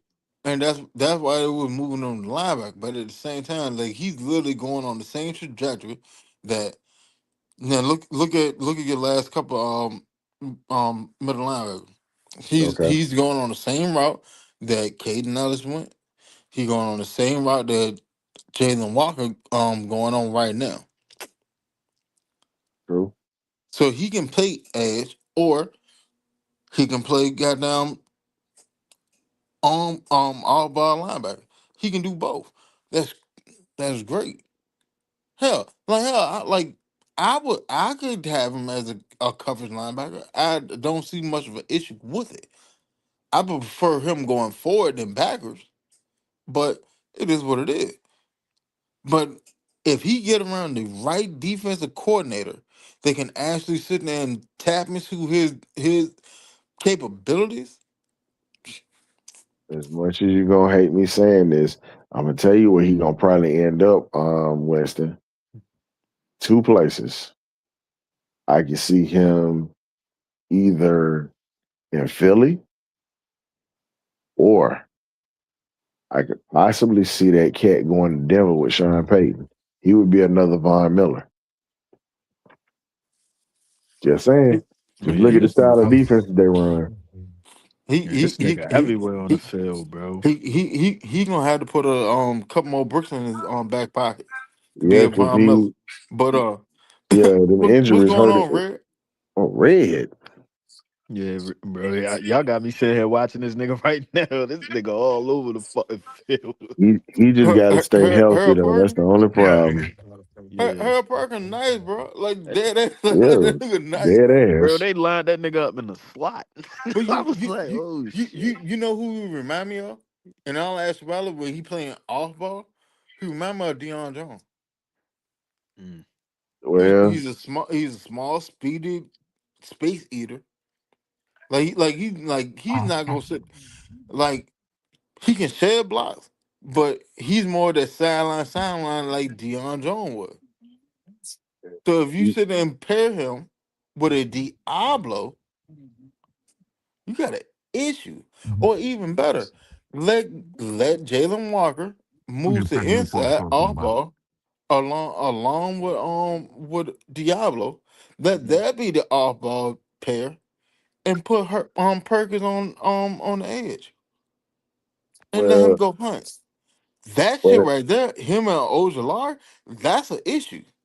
And if Braylon Trice, who has been cited in off-season on workout, if Braylon Trice come along and he can actually play this season, bro, like I don't think people actually understand how good Braylon Trice is as a football player.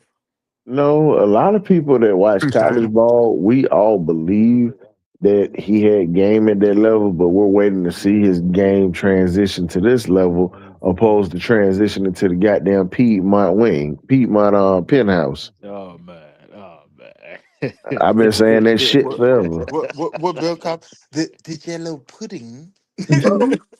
Yo, crazy. Yo, Hey, funny as a hey, James, man, he said he got a 2-for-1 special at that tapioca bar at Piedmont Palace, bro. Yeah, Mm. and goddamn Troy Troy Anderson. Anderson holding fundraiser together. Lord Jesus. They selling hey Winston, they selling them goddamn animal crackers 2 for a box of one. So shit. Oh Goddamn God. putting animal crackers and goddamn Vicodin. What you want? Mm. What you See, want? I got you. see, Man, Rick. my dog Braylon Trace, man, he got fucked up by that damn Miami turf, man. That Miami turf fucked them up, man. Oh shit, that Miami turf fucking a lot of motherfuckers up while you Nah, it bullshit. went. Nah, it just wasn't him. Shit. The Hellum, it was Hellums. That bitch jump up and strike your ass. But See, me and Rob, we was just talking about it was like last week we was talking we was about arguing about Hellums. DeMarco Hellum. Matter of fact, you know what? Let's do Yeah, it. Come on. no, Zay, ask James about DeMarco Hellens. I'm gonna shut up. I'm gonna let you see what James gonna tell you because he played That at Alabama. James, that please tell him. James, what's the issue? Not the issue, but what's going on with Hellas, man? Because me personally, I feel like he a hitter. You like I feel like when he played when he was healthy with us, I don't think he was really. I don't think he was bad as Richie Grant, in my opinion. Yeah. shit. You use a lot. No, no, James, James, You Go James, ahead, go ahead James. and Go answer ahead, that for James. you, Go ahead. Go dog. ahead. Let go me ahead, know. and then I'm gonna answer after. Go ahead. Y'all funny as shit, bro. He can't cover. Thank you, Oh boy. Well, Zay. that'll do it. Zay, what Huh? did I? Zay, what did I tell you? What did I tell you in that chat? You and them idiots wanted to try to argue with me. Nah, them niggas was going crazy. See me, Nah, I see a little upside. I see the upside a little bit. Like, What's the but don't upside? get me wrong, the coverage. I know he can't cover. I know he can't. I knew that was the issue coming out of Bama. I was aware of it. And that's why he dropped to the sixth or seventh round, whatever round we picked him Seven for. round, seven round. Yeah. Hellum is playing out of era. That's his problem. Same thing with Bertrand. They are playing out of era. If they had came into the league about 10, 15 years earlier, they would be stars. In this era, they're a liability. yep. Because all they want to do go smack some, and they're not built for today's game. But Why do That you? like in all y'all don't actuality, think that's what's going on. They playing out of era. but not even because me, I'm not expecting him to be a starter. Like, say if Jesse Zay, Bates I got a leave question next for you, Zay. year. Huh? Go ahead. Go ahead. Zay, no, I want to ask you a question because I know you're finna go on your rant, and I'm just finna enjoy listening to it. But Zay, isn't this everything I told you in the chat the other day? Nah, I know. I'm aware. This is what you was saying. I know. But Everything that they literally just said, word for word, I said this shit. but Rob, man, like I don't know, man. I'm not saying all right. Like I was just ready about to say, Jesse Bates leave. You get what I'm saying? We wind up doing extending Jesse Bates for because this is last year in his contract, and then we wind up. I'm don't get me wrong. I'm not comfortable with just having him and Watts as our next two Man, safeties in the future. But I'm You just got saying St. this Brown. year you can't dog, rotate them in and out. Like just Zay, rotate them a little bit. Zay, Zay. he is Rotate Listen. a for what? Because as Zay. He soon is. as his ass get on the field, and as soon I put it to you like that, if Yeah. I'm an offensive coordinator Hmm, and I make my substitution, and the defense is allowed to make their substitution, and they bring Hellum on the field, the first thing I'm gonna sit there and tell my quarterback, hey Audible, go get his ass. Go get him. Here's the play. Go audible real quick. Go to that. Go post with the tight end. Go seam with the tight end. Whatever, whatever. Go at him. hey, That hey, man There's ain't Red. no ifs and that buts man about it. wasn't as When No, bad, I'm man. like That man wasn't I'm as not bad as I'm Richie not going Grant, to run the dog. ball on him. Red. I'm going to get his ass out in space. Yeah, I'm listening, Ryan. Red. No, Red. You see how look, hell done froze over because guess what? This whole show, me and Winston been agreeing with each other for the whole show. I know Yep. that's been kind of strange. I've been here listening. I've been like, is this Nah, Ryan? because yo, like no, it's no, and it's like I'm laughing about it because like we're telling folks this, like he trying to tell Zay this shit. We told Zay this same, like we told with Zay. I'm gonna Yeah. give you this about Grant. Grant is what we call a special teams guy. It's okay to have a guy that's a lifelong special teamer, but when you talk about coverage, bro, Uh-huh. He that better than boy, Hellum. listen. That boy, listen, Richie Grant was better than Helms, but DeMarco Helms in coverage, nigga, that's like goddamn Donald Trump tax return in 2026. I Suspect as a motherfucker. watch it. I do you one. Oh Hold on. I do you one better. Wait, let me say I'm gonna this tell right you quick. exactly how bad Helen cover When skills is. Helm's color cover skill is kin to JD Bertrand sitting there trying to play the run. Mm. That's how bad his cover skills is in all actuality. No, That that's you remember when Diablo got hurt, and you remember hmm that as soon Yeah, as yeah, Diablo got hurt, yeah, yeah. that team took and ran got them five straight plays straight at Bertrand and got on down the field. That's how bad this shit is. Helen cover skill is almost his cover skill is about as bad as goddamn Natron Brooks. But When what Mike Hughes got hurt, then and this chicken ran five straight play and was straight at Natron Brook each play.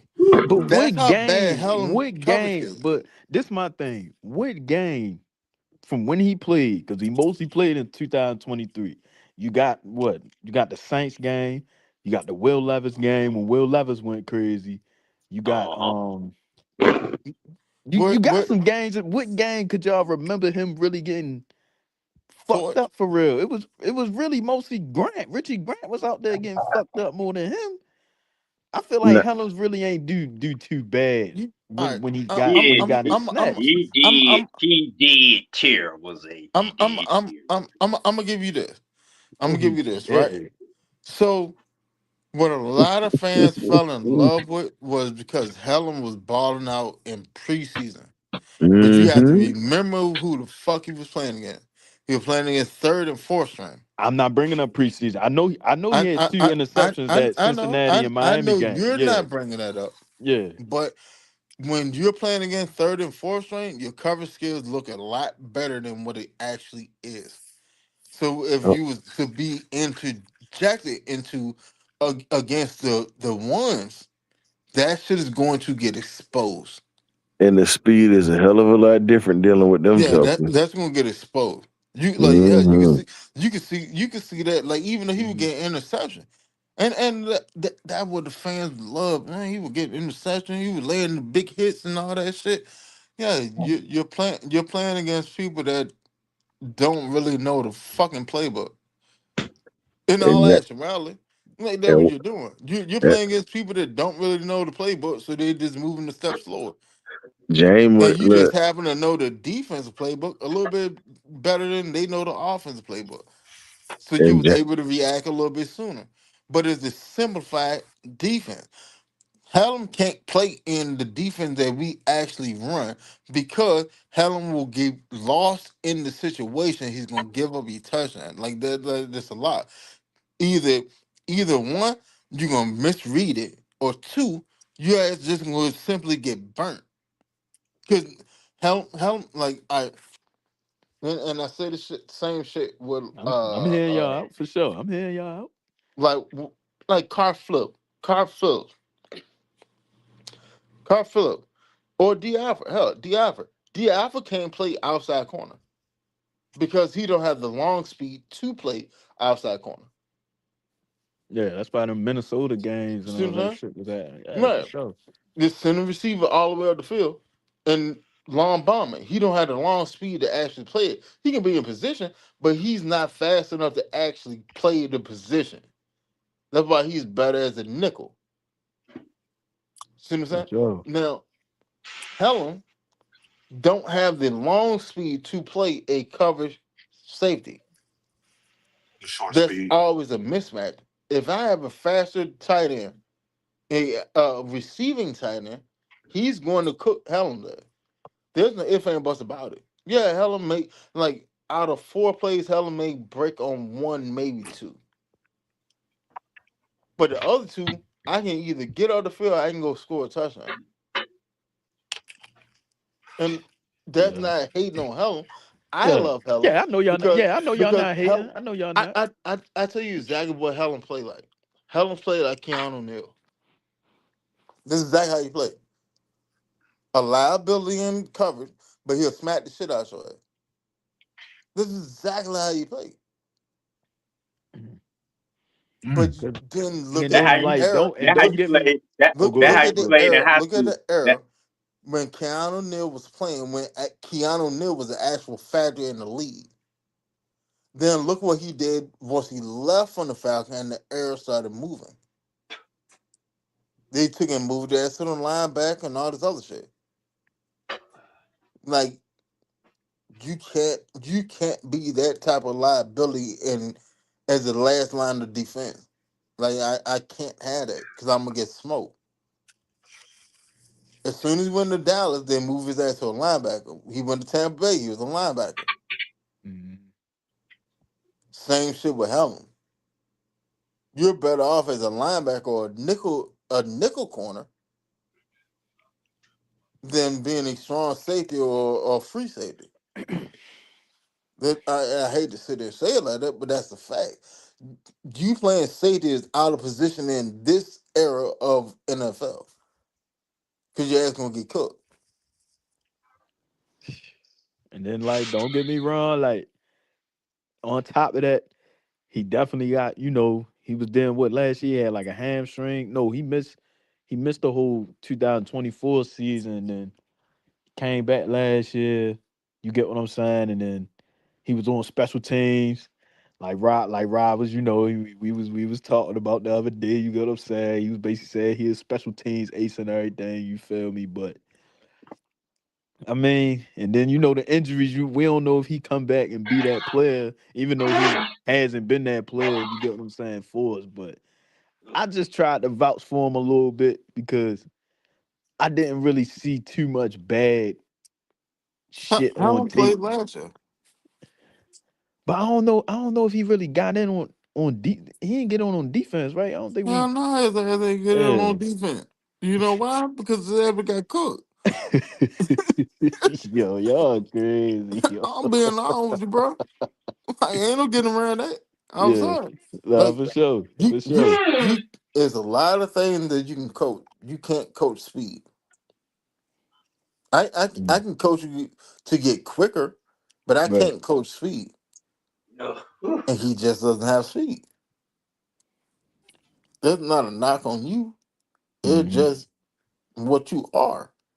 You are what you are.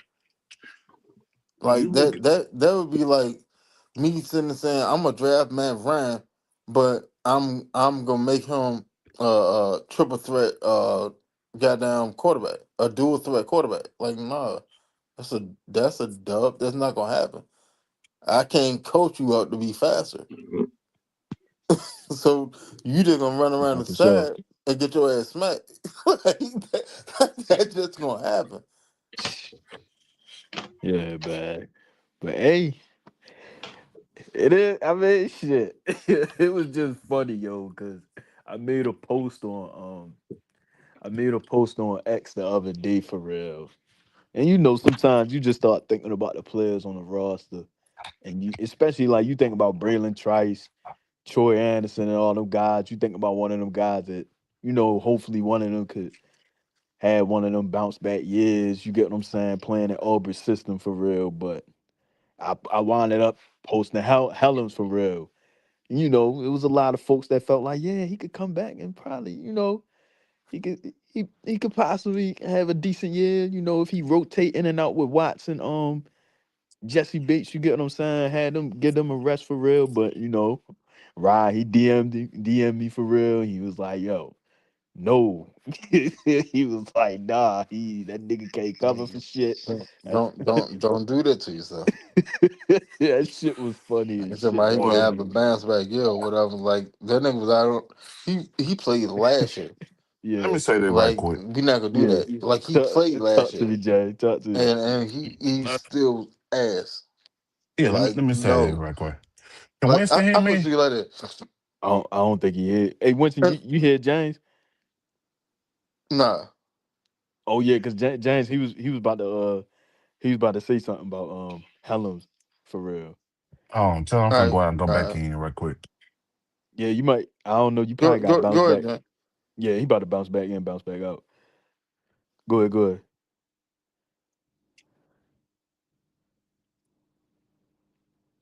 You hear me, James? Don't tell me I James. got you, Zay. I Dying hear you, James Zay. shit. Go ahead. Nah. Go ahead. James about to say something. I think James shit went out too. Yeah, he about to bounce back out. But yeah, yo. But uh, what you think about Helens real quick? Red. How you feel about Helens? I know you said he was trash too. Uh, he just man, he been on the team for he been on the team so long and ain't never did shit. I mean, I don't think anything of him Yeah, because he ain't done nothing for me to think of. he been He hurt just for been. real. Can y'all hear I me? mean, Yeah, Yeah. yeah. he Oh, make a few plays in the preseason. Regular season come, that's what I be forgetting he on the team. So, Mm, but okay. I And don't here, really, it's it. I don't disagree from what I heard. I mean, if he was worthy, he'd be on the field. And when you got when you got rookies like Watson, Brooks getting on the field ahead of him, that should pretty much let you know that. mm, And now we got a new regime now, so well, Helms probably ain't long for this team. I wouldn't be surprised if he get cut in the preseason. He just not he not useful for us. We don't really need him. And I'm gonna agree with Red on that. To be mm, honest with you, Zay, because for the simple fact it is, the mm. recent moves of what they made with Yeah. the Sidney Brown, Yep. bringing in Sidney Brown for the safety position and the star position. By the way, I had to mention the star because we don't know if our boy gonna be back in time for the season, but he looks pretty good. He was walking Who? on it. What boy? Who you talking Bill, about? Billy Bowman. Billy Bowman. Oh yeah, Billy Bo. Yeah, yeah, and he Oh, got think him too. All these guys getting on the field before Helms. For sure. For sure. and That let you know about a player right there, Zay. When you got a player that's been on the team 2 or 3 seasons, and you got rookies and second year players getting on the film and getting significant playing time before them, that let you know where he rank on the team. Hey, yeah. hey, hey, Ray, but I'm gonna be honest. I think I'm gonna be honest. I think that it may be because James be coming in off of Facebook, Hmm? and then like when James come in, Ray said it seemed like James and Winston can never hear each other, and I think it's because you be coming in off of Facebook. But a lot of times also too, like when you come in, somebody like almost immediately drops out, and then it just fuck up the audio. That ain't my fault. Full string yard. Nigga said that's the app. Oh no, I be What coming Shaq in said? from It YouTube. wasn't me. It wasn't me. No, I be coming in from YouTube mainly.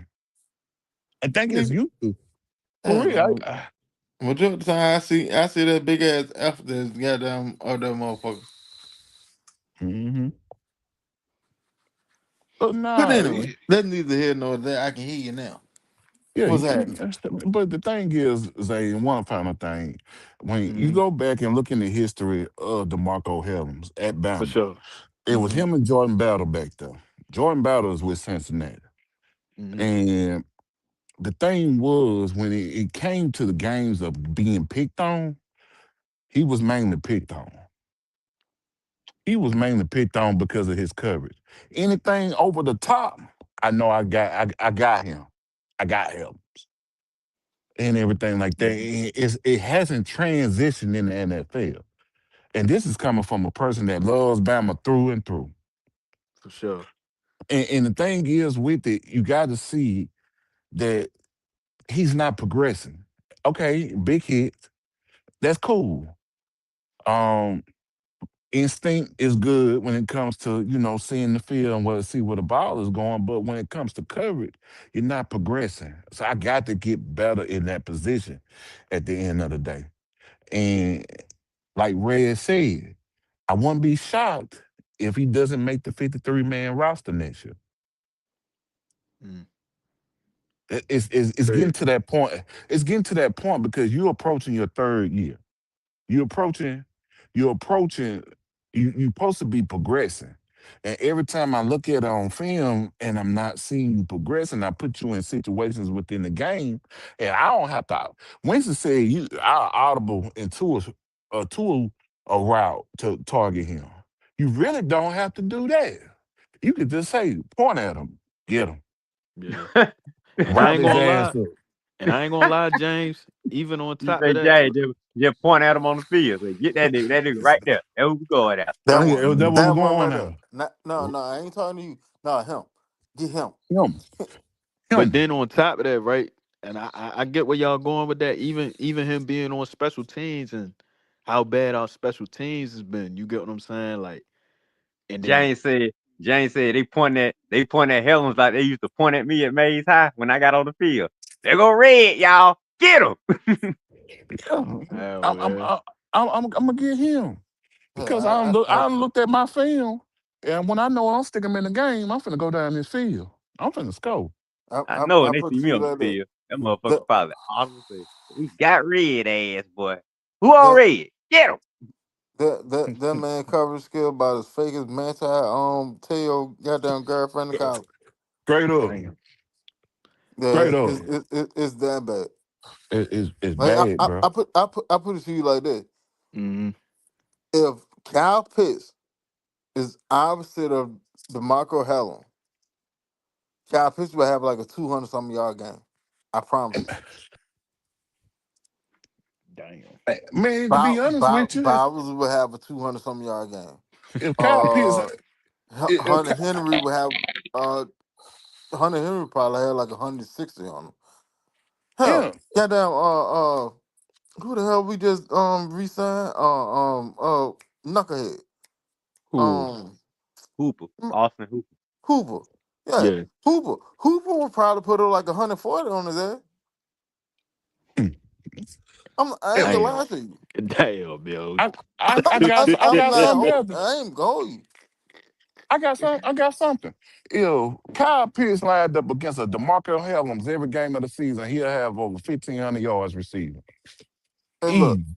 Easy. Oh man. Brian said as soon as you step on the field, QB said, "Oh yeah," said, "Oh, there go my guy right there." Y'all going crazy. Nigga was like, "Yeah, that." What do you say? Yeah, yeah, that's my huckleberry.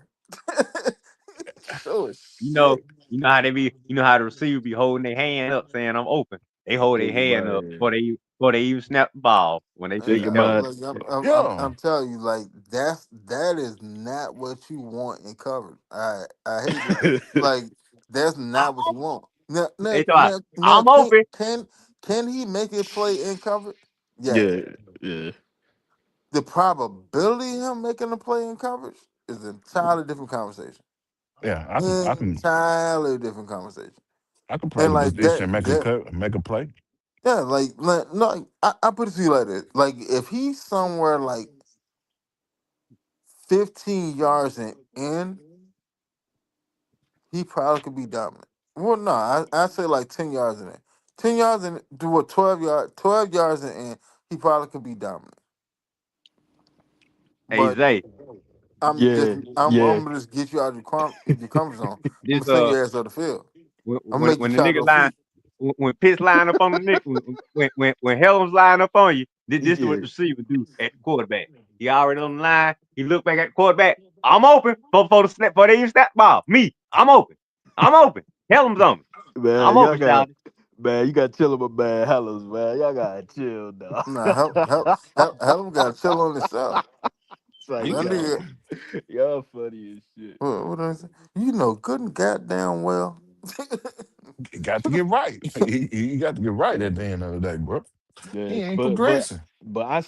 I even seen it like I even seen it on his you can't. face a couple times. Like I see like him on the sideline, like he just looked like he ain't even.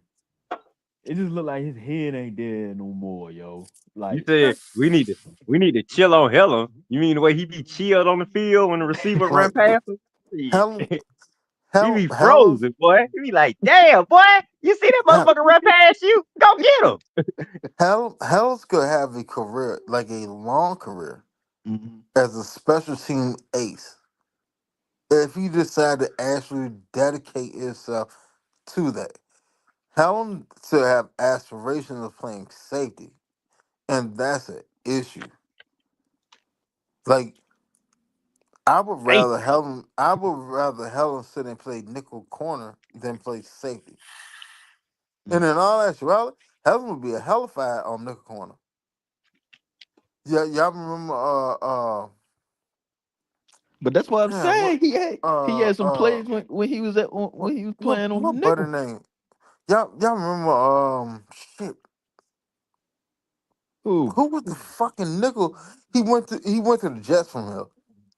The big motherfucker there, he was like 215 He playing came nickel. from us and went to the Yeah, Jets. he went from us and went to the Jets. What year? 2016. Shit. The Fucking fuck? to my Richie Grant. No, Hell no, he no. said 16. Nah, he was the nickel corner. He was the nickel corner, and then he left from us and he went to the Jets. Uh, not more. Fuck, what the hell that nigga name? Hey, look, that That's shit. crazy, B. I can't even fucking think of his name. Brian Um, Brian Poole. Brian Poole. Mm-hmm. Just saying That that shit. that that will be the best role for Helen. And all that's rather like Helen will probably thrive as the nickel corner. Mm. Low, what in the world, Bo? What's happening? Hey, everybody Well, that there. like I'm pretty sure all of y'all are already subscribed to him. And if you ain't, get on the bandwagon. Subscribe to Big Low Country, man. Hit the like button, hit the share button, run out the comment, push them further into the algorithm, man. Man, like every time he have a show, that shit like a house party. Oh Like my god. you gonna laugh, you gonna joke, you gonna have a good time. You can get the tea. You can get all the information that you want to know, but you can have a good time every time. I promise you. Show them the same love that show him the same love that you show up. You know what I'm saying? Hey, low, they got me down one. I'm going one on four in this motherfucker, man. I'm trying to stand on all 10 toes about the Marco Ellis, man. Man, They ain't letting me. we better They cut ain't your letting me, toes off. man. You trying to stand on toes for help? That's a look. Hey, Helen, like I said, like Helen could Yeah. actually be a special team ace. He could make a serviceable career out of being a special team ace or nickel corner. But safety just is not. He's playing out of era. He play out of era. Like he plays like Keanu Neal. And hell, Keanu Neal was out of era. He came in on the back of the era that was best for him. And as soon as he left from the Falcons, they transitioned him from a safety to a linebacker. Mm. And if they can convince Helm to put on a little bit more pounds, probably like 15, 20 pounds, his ass going to the linebacker. He Like should have been did that's that. gonna happen. I mean, toiling around on special teams, dude. You've been doing that for the last 2 or 3 years. You should have been talking Mm. about, look, man, this I'm approaching my contract situation. I need to make a decision. Am I gonna keep trying to play safety, or am I gonna do what you just said? Put on some pounds and let's see what I can do at the linebacker position. Because you ain't getting no playing time in safety. You be better off just like you say, put on some pounds and give a linebacker a try. Or you gonna find yourself out the league soon, man. 'Cause that's special Right. team. That's special team shit. Hell, a guy like you, man, you didn't come into the NFL to be a special teams player. You came in to But see, crack some heads. yeah, but at the same time, as a special team player, you can go crack it. Yeah, you can crack me, but I ain't Yeah, gonna lie. you can go smack shit. Like I wouldn't put Helen as a gunner because you're not fast enough. You're not fast enough to be a gunner. I'm sorry, but as a up back, as a blocking back on like punt team and stuff like that, yeah, I put Helen back there, and then go block and go seek.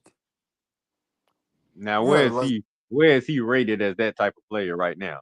I mean, is he like highly like like rated? I put it to you like this. Our Now, punt unit wasn't that bad last year. I as don't think. as as a up back, here's like the best possibility is Helms. Well, they're gonna get down there and they force the returner to adjust course or spin, and then Helms can get there and smack the shit out. Like that's what you shoot for. Mm. Who was See that? what I'm saying? And Wasn't and didn't and, I, Jalen Walker make a and to team? be honest, in all actuality, Helen probably will force a fumble in that scenario. That's what I'm saying. Like he could be a very valuable piece as a special teamer. Same thing with kickoff coverage. He could be a very valuable piece as a special teamer. But you either gotta resign your role to your special team, or you have to figure out how to play either a nickel corner or how to play linebacker. Because that Mm. safety thing isn't for you. Like, even if Wise or Base go down, knock on wood, Mm. He ain't even gonna if damn one of get them back go there. down, whichever one of them go down, Sidney Brown's gonna get interjected as a starter over Helen. That's what Helen I'm would never saying. be a starter One of these on guys this that defense. one of these niggas that Ian bought in gonna get that playing time. And Yeah, like Helms, you that's say a them dub. Helms And is hell, not For we may sure. fuck For around and sure. draft another damn safety. So Helms. he still Helms get is pushed not. further down. Yeah, Helms is not this regime guy. So, like I say, dude, you better. It's about this is the time where you need to find out your What your worth role in the is, yeah. NFL because you are not this regime's guy. And like I say, if you don't make a decision about what position you want to play soon, and it can't be safety, you gonna be out the league because it ain't gonna be nothing for Ian and Kevin and Matt to cut you, man. Because you ain't they guy. They probably don't even know your ass. So it's about time you make some decisions about your career, Helen. I ain't Mm. buying this specialty expert. If you don't find a position quick, you're gonna be out the league. Mm. Cause I can tell you, Yeah, brother. Falcon can find plenty of guys to be on special teams. And with the way Ian, with the way Ian maneuvering in the front office, man, please, that yeah, you know it ain't gonna take him long to find anybody. So Yeah. shoot, boy, And you better show. and Marquise gone too. That's what I'm saying. You better show this damn front office that where are you valuable for this team at, or your ass gonna be out there. And I don't think you coming to us saying, man, I'm gonna be the special team, what? The special team guy. They probably gonna look at you like we decide who gonna be our special team guy. What can you do on the field, dog? I'm talking about on offense No, or defense. I wouldn't say that the Falcons doing all that because they brought D'Angelo Malone back, and D'Angelo probably not gonna get on the field outside of special team. I'm gonna be honest with you, he probably not gonna get on the field outside of special team. But at the same time, like special teams was an issue for it. And you think So that's why he wound up not signing with Tampa? Because like because he probably one of the bigger role in Tampa, but it probably went like they probably ain't had no spot for him for You real. talking about Malone? Yeah. yeah, Well, I'm saying Malone, but he'll get even though he was special team guy, he'll get on the field some on defense, won't he? I mean, I've seen him out there on some. Yeah, that Yeah, Buffalo game. how many times you see him on the field on defense? A lot though. Not a Only lot. thing I remember is that interception on Josh Allen. That's it. That's the only thing I yeah. really And remember then when for was the last time you seen him on the field? it. Motherfucker, probably After that, special change. Yeah, after Can you that, hear me? like you can't Yeah, really recall a time that he was on the field on defense. okay, right now, you In right all about that. actuality, me But personally, when I thought Malone should have got moved into inside all ball linebacker when Diablo got hurt. Either him or Helms. That's why I said either him or Helm put him in off ball because Bertrand he just can't get it done. He can't shed blocks. He can't move. He's too slow because of the way the defensive scheme is. He's too slow to fit it. mm, Like yeah. like I put it to you like JD Bertrand will probably be a decent linebacker in like the old Patriots scheme. He probably be a decent like him, Bill Romanowski and Variable together. They probably be a decent trio. But in this, where we actually float and we get you the ball with speed, we beating blocks by having speed Mm. instead of actually attacking blocks. No, your ass gonna get washed out every time. Yeah, that's how he gave up that play when we played New England for real, and the tight end winded up like they picked on him for real, and the tight end hit like a out, not a yeah, it was like a little out route on him on a third down for real, and I was like, damn, and it was just like the gang because it was just pissing me off last year because Ronnie Harrison, I really like Ronnie Harrison for real, and he really showed a lot of. I mean, like I feel like he was a better option. Like when Diablo went down, he should have really got most of them reps, and it was just crazy that they waited till like later on to realize like, oh, he's the better fit for real. But he in Miami now, but that shit just ain't that shit ain't make no sense for real. Cause Bertrand, cause that was Raheem's guy, and that was before even Jeff. That's before Jeff even got here for real. Cause wait, I, yeah, cause I hope we it, draft. I hope his ass get cut, man. I don't want his ass on the team no more either. Yeah, that shit was sad. Even that Commanders game, bro. To be Just honest, like he probably will get cut. I'm like I ain't gonna hold you. He'll probably get cut during training camp. That'll be great.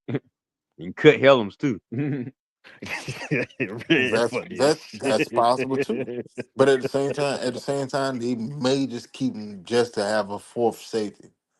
You see what I'm saying? But Mm, I mean, to be honest, if you really pay attention to it, last year we ran the season with three safeties. It was Watts, Bates, and Helen. But in all actuality, Sidney Brown is better than Helen, so they probably jettison Helen or keep him as a special team jump and they just run with three safeties again. Like mm. that's not to be callous about the guy, but hey, bro, like if you can't find a role and be a player on a team, then I don't know what else to tell you. Cause you not cracking that. You're not gonna crack that safety rotation. That's what Like I said. I put it to you like this.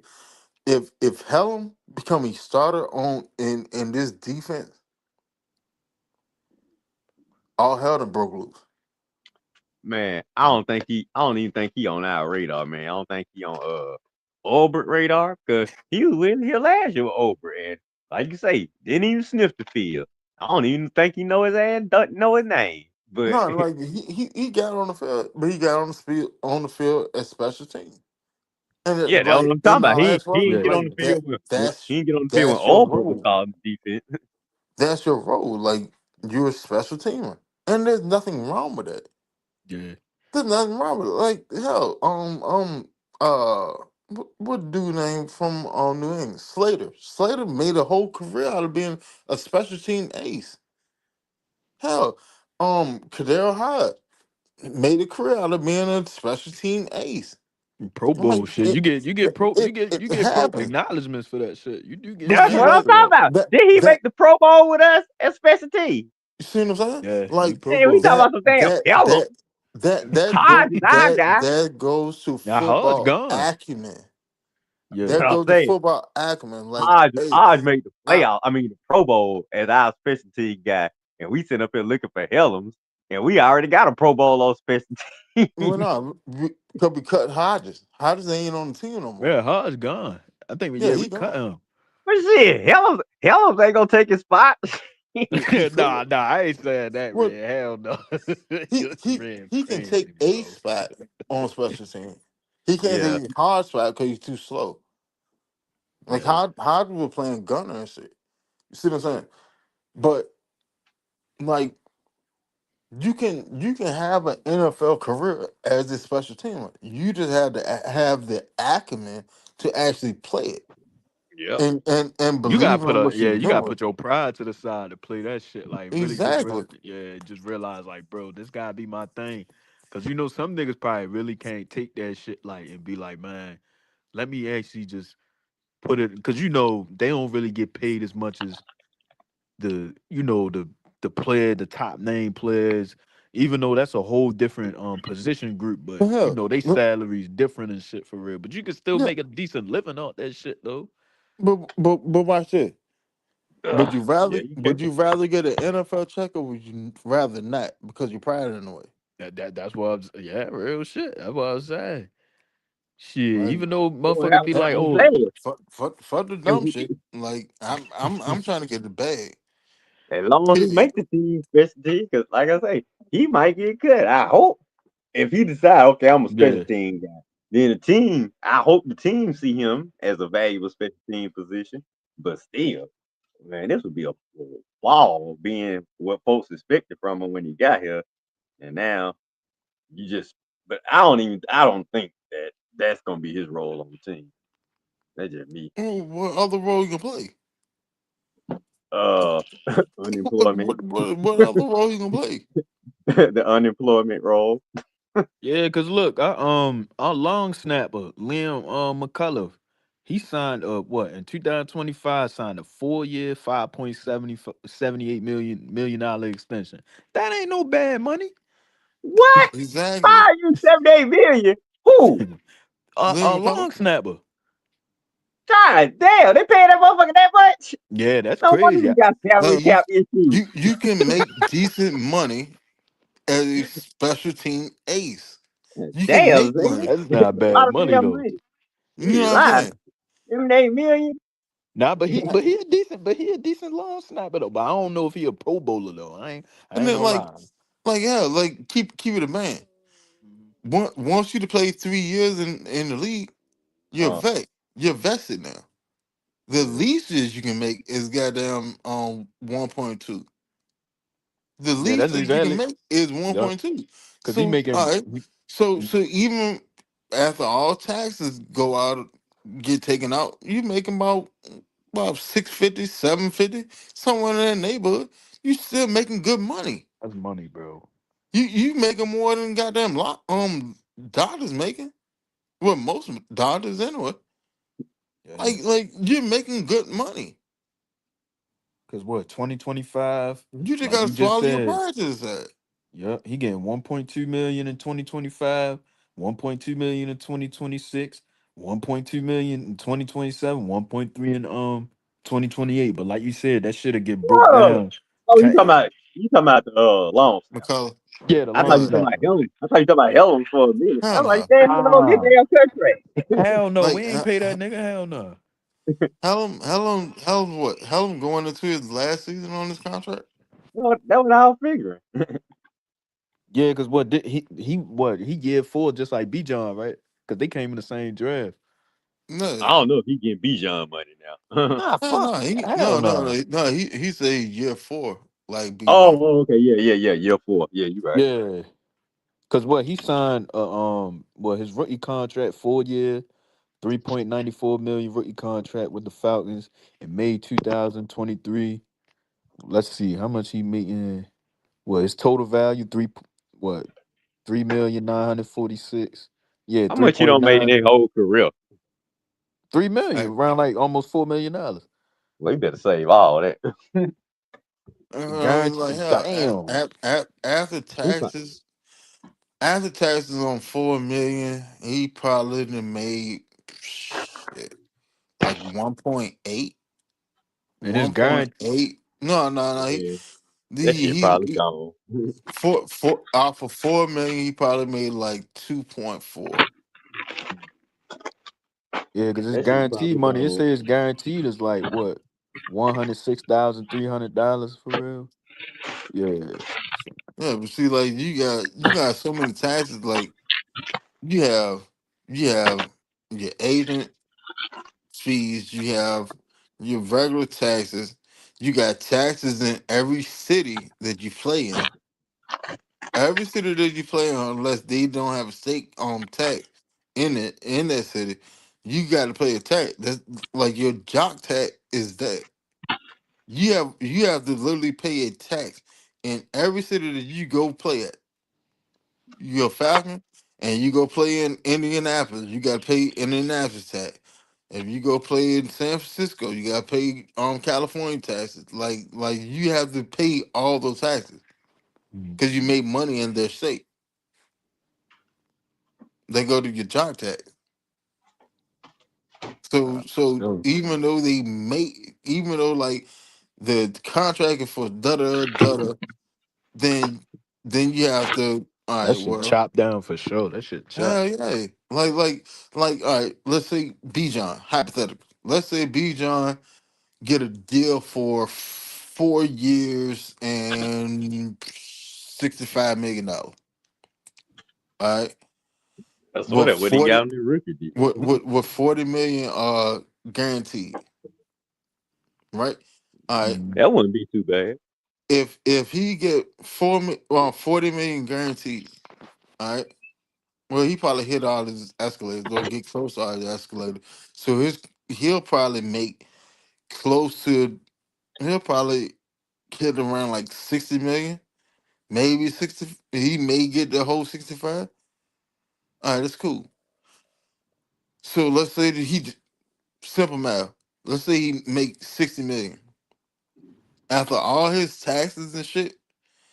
He'll probably actually pocket around shit 42, 43, somewhere in that neighborhood Mm. because of all the taxes he got to pay. That's why I sit and tell people like when you look at a contract, fuck all the overland shit. Like 5 years like Kirk Cousins, 5 years, 176 million. Like that's a W. You'll never smell that. You'll never smell that. What's the guarantee money? Let's see how the guarantee money work out. All right, so you got the guarantee that's coming from the 20 Falcons. million. Then you got 1.3, and then you got a 10 million with no offset language, so that's guaranteed. So you got a 1 year for $20 million contract. All right, Mm. now you're going to go play in all these different cities or whatever, and you went signed with the Raiders in Vegas that has the state tax. So all your home games you're getting taxed on that. Everywhere else you go, unless you go like the Texas or where else don't have a state tax. It's like a couple more states that don't have a state tax. Outside of that shit, you gotta pay a tax in each one of those states. So out of 20 million, you may get like 13, 14, some shit like that, Mm. which is still great money. That's still Oh great yeah, money. especially But for one like, season. Fuck yeah. yeah, but like you gotta kick that. That's why I'm never understood like our fans be like, man, that motherfucker got money, money. Nah, he ain't got money, money like that. Like he has money, but They tell him, man, yeah, them that shit NFL, different. them Yeah. NFL players, they cannot live their life like He even said it. NBA players. He even said You it got, during his interview when he signed with us when he was talking to Shaq. He was like, "Bro, a lot of that money ain't fully I ain't getting all like I think he said like them back end either the front years or the back end years beat them years where he not getting all the money for real. As folks think he getting for real. what I'm saying, man. If Yeah, I'm in the like NFL, man, I'm saving most of my money. At least I'm saving most of my and rookie as you contract should. money Like until I at least get to that second bag. Now, if if if if I'm in the NFL, I'm pushing to get an endorsement deal yeah, because if You I can got get good an money. endorsement deal, I can live off my endorsement deal and I can sit there and save my NFL money. right. Like What you want me to do? that What he that's do what I during the want to do. game? Whatever I need to do during the game, keep them endorsements because that Damn right. NFL money, that NFL money gonna go like that. You better All save. right. Most folks be better I'm putting save that shit in the NFL money bank. after you retire. Girl, that's why Odell was had tripping about not tripping, but he basically spoke out about that shit too. Man, he had $100 million. Yeah. I'm mad at him. He don't have But Yeah. more than a lot of players. but A that nigga hundred was million dollars. that nigga was Adrian partying Peterson all went through the kind of same shit back shit in the day. with 100 mil. He went through the These niggas same just shit with they, a they honey just gun. not managing their money right. Like you Cause did, like I get it. I get it that you got money coming in, A and woman and all that shit. it's a substantial amount of money that's coming in. So you just feel this is how life is, but you got to look at life after that because it's only but so long you going being able to get these type of checks, that's what I'm and saying. They gotta be smart. and the moment that those checks stop coming in, like what do you have now? Because if you Right. just sit there and spent all this money early, or you just sit there and set up all this shit, and you done built up this lifestyle congruent to what you're getting coming in, the lifestyle and the money that you have coming in afterward, it does not match. You fuck your money up. You can't You have fuck no you fuck groupies. your money up before you even got out of playing your sport because the numbers don't add up. That's why I said, like, if you're a pro player, go find an endorsement deal. I don't give a damn if the endorsement deal. If the endorsement deal is sitting there paying me $500,000 a year, I'm perfectly fine with it. I live off of that. That's like on everything I love. I'm gonna live off $500,000. I'll take what 2,500 or 250 or 300 and go buy me a house. I'm cool with that. Yeah, I'm cool with shit. that. If I want to go get a mansion later, I can go do that. But A I'm not man. sitting there going into that NFL money. I'm not going into the NFL money Yeah, I ain't touching now. that shit. No, Fuck I'm not no. You touching know what that. I say? A Like mansion? You niggas like crazy. Man, you when football player, you can live in a regular old house. Don't nobody know what you look like. Shit, you just Oh a big god. nigga that stay next to me. I don't know what I'm saying. Most NFL players, Real to me, shit. you can live a regular life. Unless you just a big superstar. But you got to be smart with your money. You can't be going out here wasting shit on cars and you damn well you can't be having no baby mama drama. Baby mamas here, baby like NFL players got 3, 4, 5 kids. What? Boy, you better be married. Cause dude, you are not an NBA player. You're not even a baseball player. I can see if a baseball player, somebody that, or a golf had player. a 400 million dollar contract, fine. But dude, NFL players, you got to live to me like regular folks until you at least retire. Stack your Especially money. especially like the injuries and all that. Like I feel like in this sport is the likeliness of how like Yeah. you can get injured. It's likely you can get injured easily compared to both of them compared to baseball and Right. basketball for Teams real. can cut you. Like, look at Stephon Diggs. He saying, man, he depressed now because, like, dude, but knowing him, all these situations he got, he probably don't spent most of his money, and then you expect the more, you ain't getting more. Stephon, so, dude, that's why I say, the situation that he got, man, that's not the, you can't have those type of situations to be as an NFL player. To me, you got to be the most stable athlete unless you just like a superstar where you know, okay, I know I'm gonna have a spot on the team. I'm just that guy. If you that guy, okay, fine. You can see yourself. You can see the checks coming. But if you Hmm. ain't that guy, and well, you got to put up, you got to save your money. You better find you a decent woman that gonna stick by you throughout your career. If you constantly get in the situations with women, cut them loose until you retire, man. You can't have nothing to mess up your money. Like that's why I was so upset with James Pierce. I hope he learning his lesson and get this shit Yeah. together. I'm gonna give him one more chance. I'm done being mad at him. I'm gonna give him one more chance Facts. after he get through this situation. But now he messing up again. That's on him. And you get your bag, boy. You better be smart with it. I hope he's able to get his bag. Now, at first I was worried, but he should, if he don't make no more mistakes, he should get himself a bag and be smart. You just gotta be smart with your money, man. They send these guys the rookies supposedly and try to teach them. They don't be paying attention up in there. Probably be on their damn phone, send the damn date up with another chick. Like I'll be See, over there in like a minute. the the the wild shit about it, the You know rookie how they do, symposium. Zay. They ain't end Oh up paying god. attention. They Oh end up god. next meeting get some ass.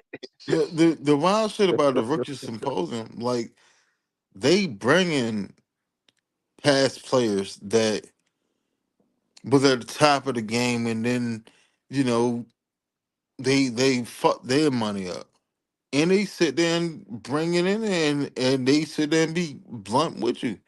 Hey, here's the pitfalls of the game, man. I messed my money up, gambling and tricking and women and being the life of the party and creating the party and funning the party and all this other shit because I for the I party got used to time. this money coming in. Man, But we're gonna be as party. soon Ain't as gonna be I stopped playing football, or I had this injury and then my career is gone, then I'm sitting there trying to figure out what happened, and then I done went broke in like 3-4 years. and guess what? Like, All the like, all the like partying, all the folk that were partying with you, they gone. they the fan of this Real motherfucker shit. that would go party with. Like, and like to be honest, like it's sad. It's sad to see. It's sad to see, but at the same time, like at a certain point, like, come on, bro. Like that's part of your decision too. Yeah, Say what you like just said. there are some motherfuckers that you done got scammed out of your money. Now that shit, Now, I ain't I mad if understand. you got scammed. I ain't tripping because that Yeah, Right. but it, like if you just sitting there, you sitting there trying to goddamn go money for money with a goddamn NBA player, and yep. you're the second string corner on Yeah, on what the on fuck? on a damn team. Like, bruh, y'all not even in the same tab bracket. Like, y'all not nowhere near the same task Bruh. bracket. And And I'm Right. gonna keep it NBA real. money is fucking You can't guaranteed. part. I'm You gonna can't keep it party real with with no y'all. NBA player, man. Yeah. Go ahead, And Zay. I ain't mean cut y'all because I know y'all was cooking up, but I don't be trying to be like in this certain nigga pockets for real. But I've been watching like the shit bro been posting, like the nigga Kobe Bryant on our team for real. Like this nigga on Instagram posting like he posting got grills and all that shit. But I hey, ain't gonna and when he lie. goes But broke, so, I'm gonna laugh my ass off when he go broke too. Yeah, cause I'm but like, see, bro, that nigga be partying, nigga be in Houston, that nigga be outside. I'm like, bro, like, yeah, but you got to understand this too though. mhm, Kobe came in during the NIL era. mhm, Kobe had money when he was in college. yeah, okay, Now, yeah, at the same time, Kobe, hey, you're a UDFA. Like, you're making more money. You're making less money in the league than what you're making in college. mm, I'm Like, saying how long that money gonna hold? That college money. The way he acting, exactly. Like slow down, your buck. Like, yeah, somebody need to get a hold of him. Hey, bro. Like, all these guys, you got to you save you this shit, you man. you yeah, you need to secure your spot on this team yeah. That's what I was getting to. Yep. Now so you see, you so Zay, you can get you an see how actual you see how bag. irresponsible a guy. He ain't even got a secure spot on the team, and Yeah, he acting wild. So imagine what other yeah, guys doing who probably got secure spots, but they ain't got secure money. I'm just saying we got a nigga that's an mhm, undrafted free agent out here trying to ball, and dude, you ain't in a position. So imagine what other NFL players doing, and then mm, they probably ain't thinking smartly. yeah. They ain't thinking Cause wise. Yeah, because I'm sitting here watching. I'm like, bro, you gotta get the spot on the team. Even like, cause he be going back and forth. Cause I remember he was going back and forth with some of the fans on Twitter for real. Cause one of the fans was basically saying, "Yeah, we just need another cornerback in our cornerback room," and he over there fussing with the girl, basically saying like, "Oh, blah blah blah, like you ain't no, like you not even a real reporter, blah blah blah. You don't even know what's going on." I'm gonna get the spot. I'm like, bro, you because I ain't gonna lie, but he like that shit. Like he was cool, like against Tampa that game when he got picked on by Baker against Tampa and shit. I'm like, bro, you gotta show a little bit better tape than that. You get what I'm saying? So He has not solidified yeah, enough to be out here talking shit to reporters, spending money, making it rain. Like I say, I don't like it, but when these guys do that, don't ask me to feel sorry for them because Hold you up. Hey, supposed to, hey, Jane. dog. 'Cause, Jane, dog. Jane, is you? 'Cause, hey, hey, Jane, Jane, is you? Jane, is you? Jane, is you? Jane, is you? Jane, is you? Jane, is you? Jane, is you? Jane, is you? Jane, is you? Jane, is you? James, You, but yeah, like that shit crazy. I was like, bro, I but hate it, man. I I hate to don't see be our trying. boys. Yeah, me, I'm the same way. You feel me? I don't be trying to be, but we talking football like contracts and all that shit. You feel me? But I'm in their pockets because you need to yeah, save their money, boy. Your yeah, ass so gonna be broke out here. And like mm, I say, you mm, gonna be working with me at UPS when you retire if y'all don't damn save your money. mm, I'm just mm, saying, it's a hate it because tell me yeah, this: how can white guys go through the same thing, and you never hear about these white athletes going broke and shit? You always hear about us going broke because we out You here know why? doing stupid shit, living beyond our means, trying to take care of every damn body in the damn neighborhood, every No, damn you body you in you the you you, damn. you know why? Because and y'all chat, all y'all, please forgive me, but I'm gonna keep it a band with you. Man, say what? Don't feel What you got to apologize. more white people are taught financial literacy at a Mm-hmm, younger age mm-hmm. than the black community is. The black yeah, the black community is more reactionary when they come into money. As Make it in, rain, baby. Make it as rain. I'm yeah, balling, big dog. I got go paid. shoot money Woo! off at the club or whatever, or go buy mama a house that she can't upkeep. Go buy sister a car that What? is a brand new Benz that she can't upkeep. So you still paying for that motherfucker. yeah, Like Hey, Zay, we going to the they used car don't lot, baby. yeah.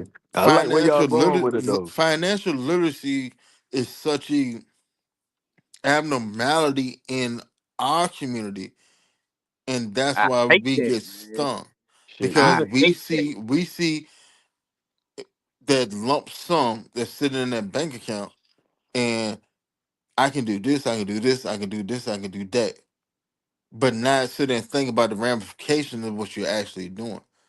Because I can go buy you a car. Yeah, I can go buy right, you a car.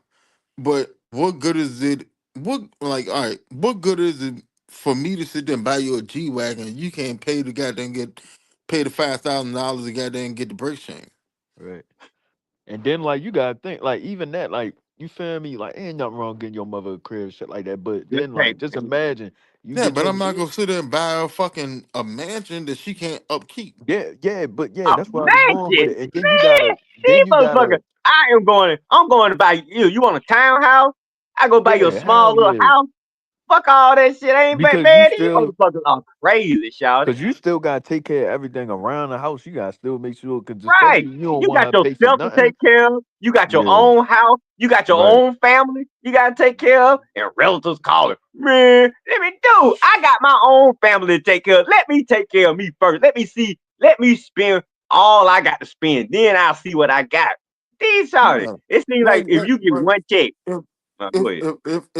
if I had millions of dollars, no bullshit, and my family member came to me, hey, you know what I'm saying, man, what's up? Hey, look, this was up. Bring me a business plan. Bring me a business plan that makes sense that I think that we can grow. I'll go invest the money in it, get this shit off the ground. I I'm going to get 25% ownership, 75 is yours. I Well, paid the upfront. just in case the 25% shit is ain't, mine.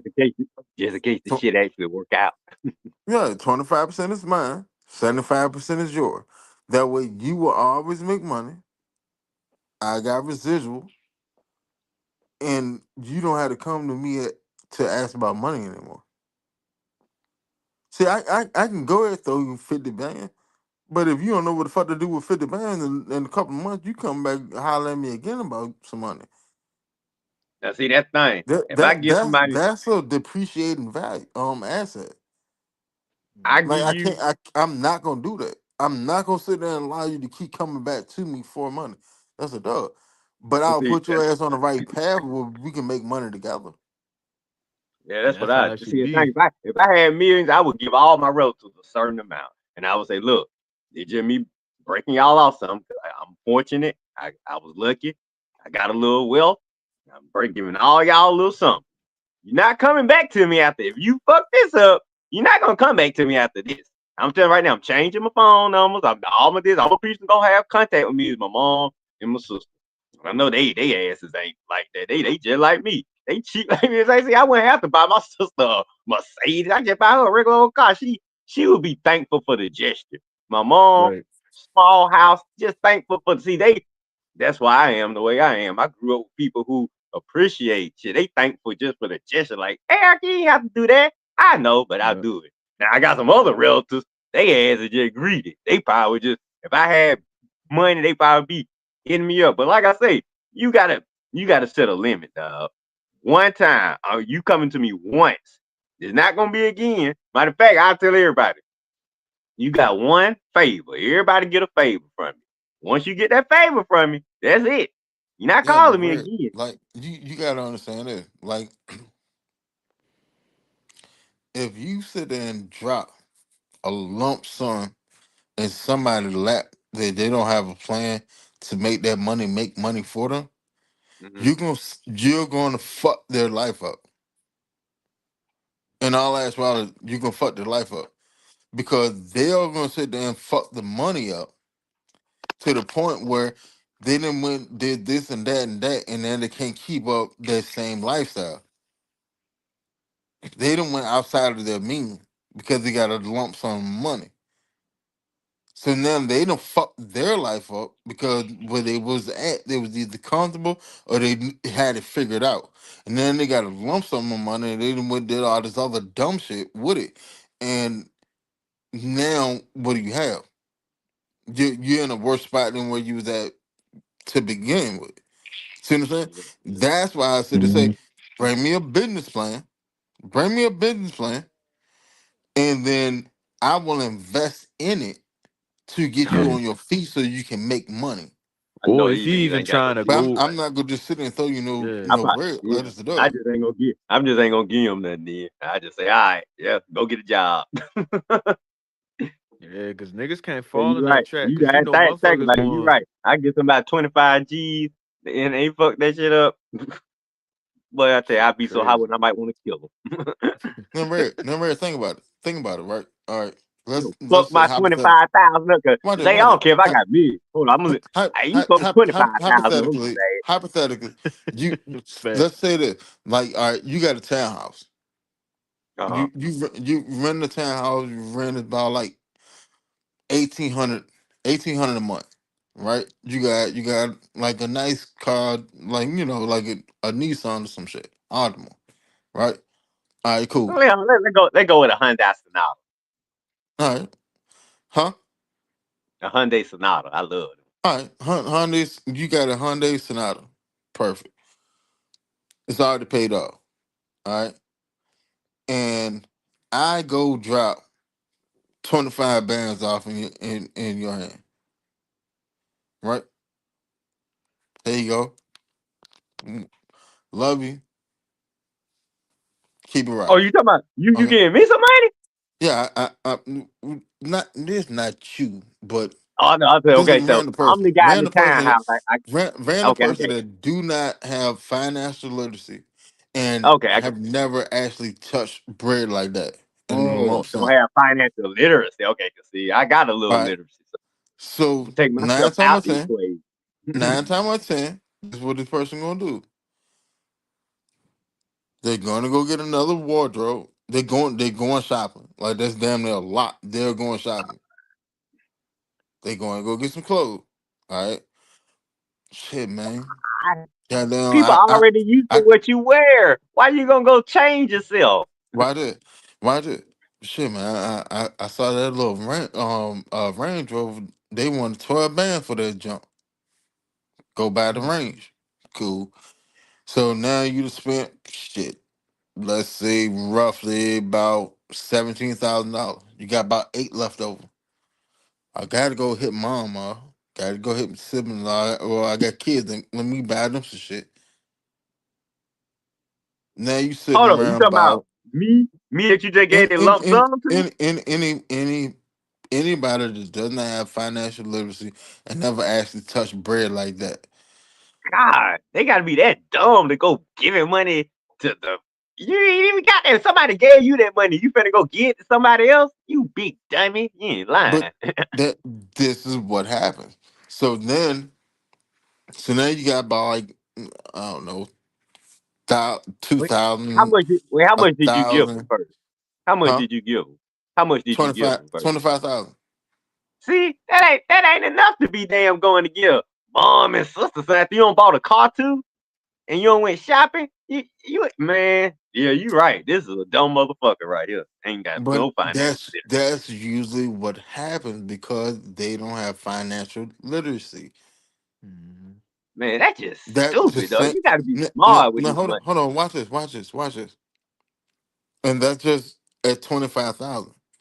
I So know. imagine if I fucking around and put $5 million in your hand. No, hell no. I would never in my life do no shit like you. I would never give nobody even a meal. I don't even think I'd give you. I don't think I would ever give nobody six figures. Right, right, Six right, figures? right, right. Niggas out here be Right. doing that though, This is what you fail to understand. This is especially what's when they love happening. a This, motherfucker. this is Well, I what better be a. happened. I don't care if I was a This billionaire. this is what That's too much, happening. Zay. This is what's happening to majority of these athletes because $5 they million. never had financial literacy.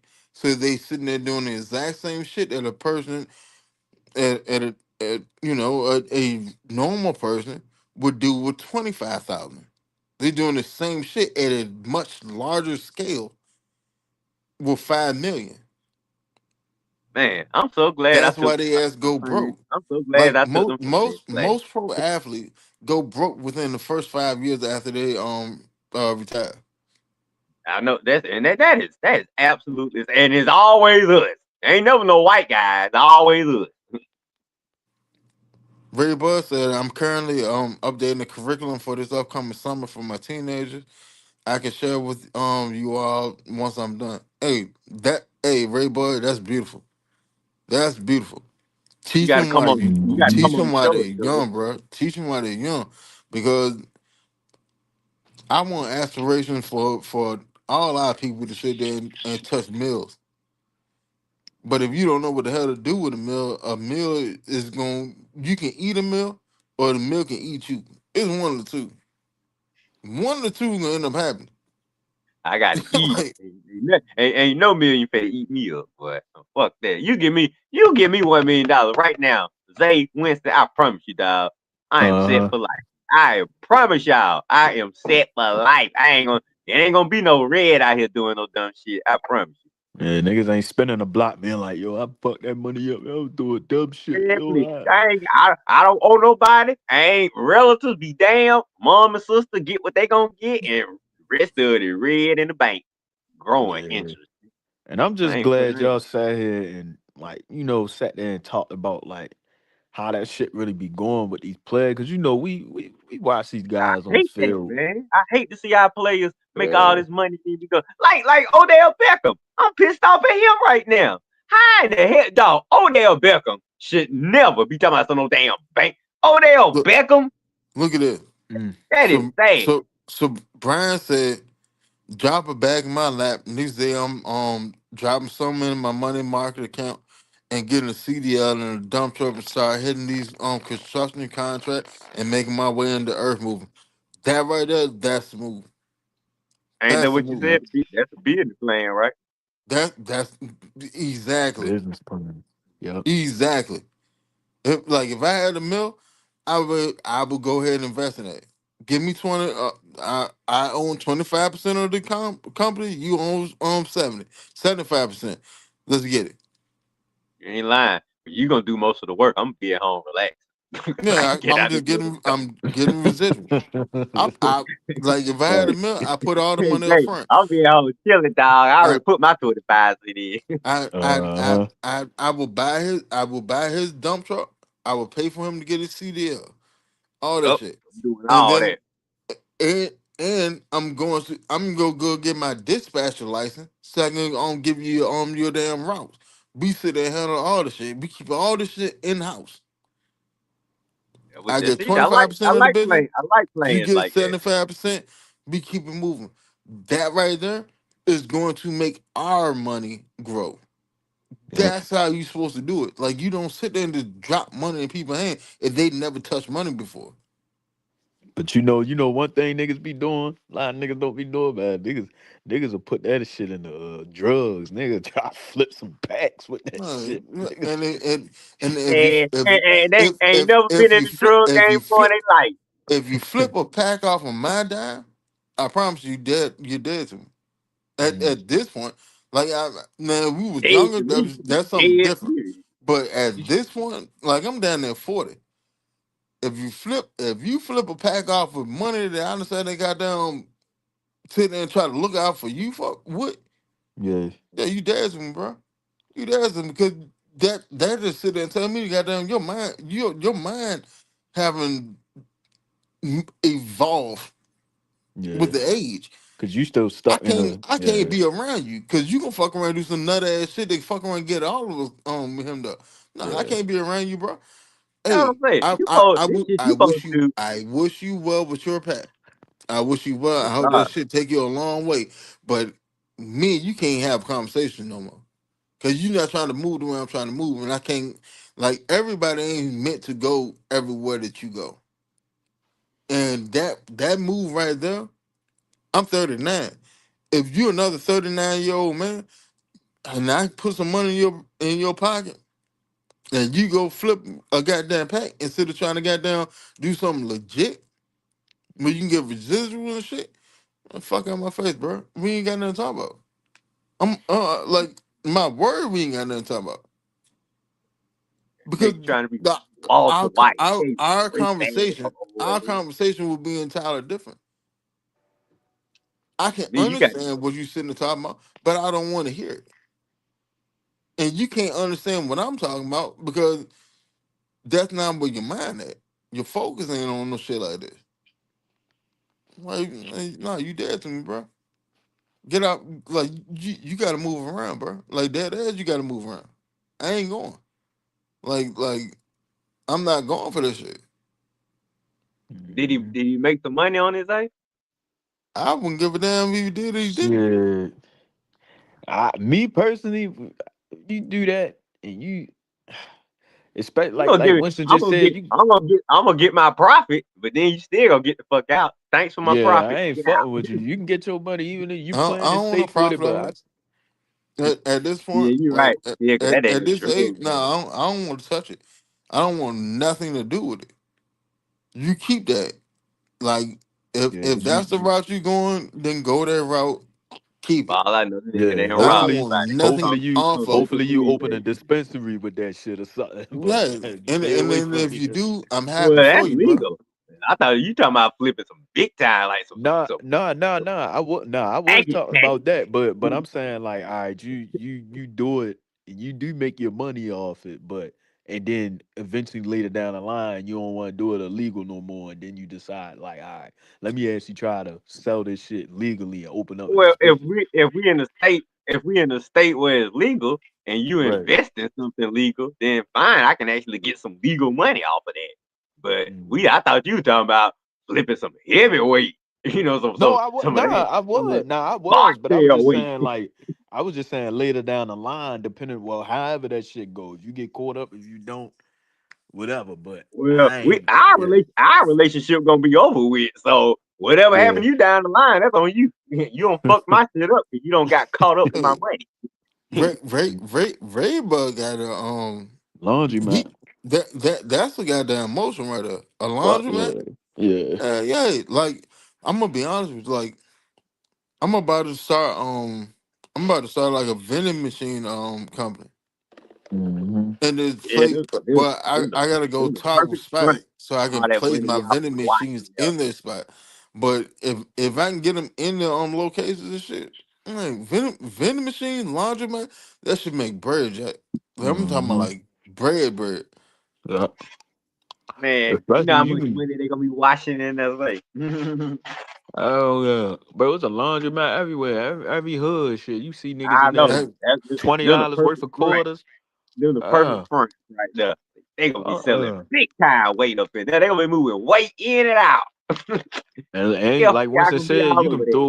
you can throw the vending machine in the motherfucker in the laundromat. damn right. Cause it's Cause you might take your kid with you while you washing clothes and shit. Kid might want to snack out the vending machine, get them a little party mix bag of chips, whatever the fucking that Snicker bar, M&Ms in that bitch. I don't know. Be up. That ain't no bad investment. Hell no. You know, Like investment like it's that 24-hour business. that's what I'm on, bro. Like that is like that's what I'm on. Like Mm-hmm. if you ain't talking about like some legit money that we can sit there and grow together, like it ain't really much of a conversation we can have. Like yeah, I'll shoot the shit with you. Oh man, what's happening? Woo the woo, blah blah blah blah. But like if you not on growth at this point, like I just know like how far I can go in a conversation with you because you're not gonna see shit the way I see it. Mm-hmm. But it's like, man, And niggas and trying. it ain't a knock. I'm not sitting there trying to down somebody, Yeah. but that's some real shit. I like it's only but so much that we can sit there and talk about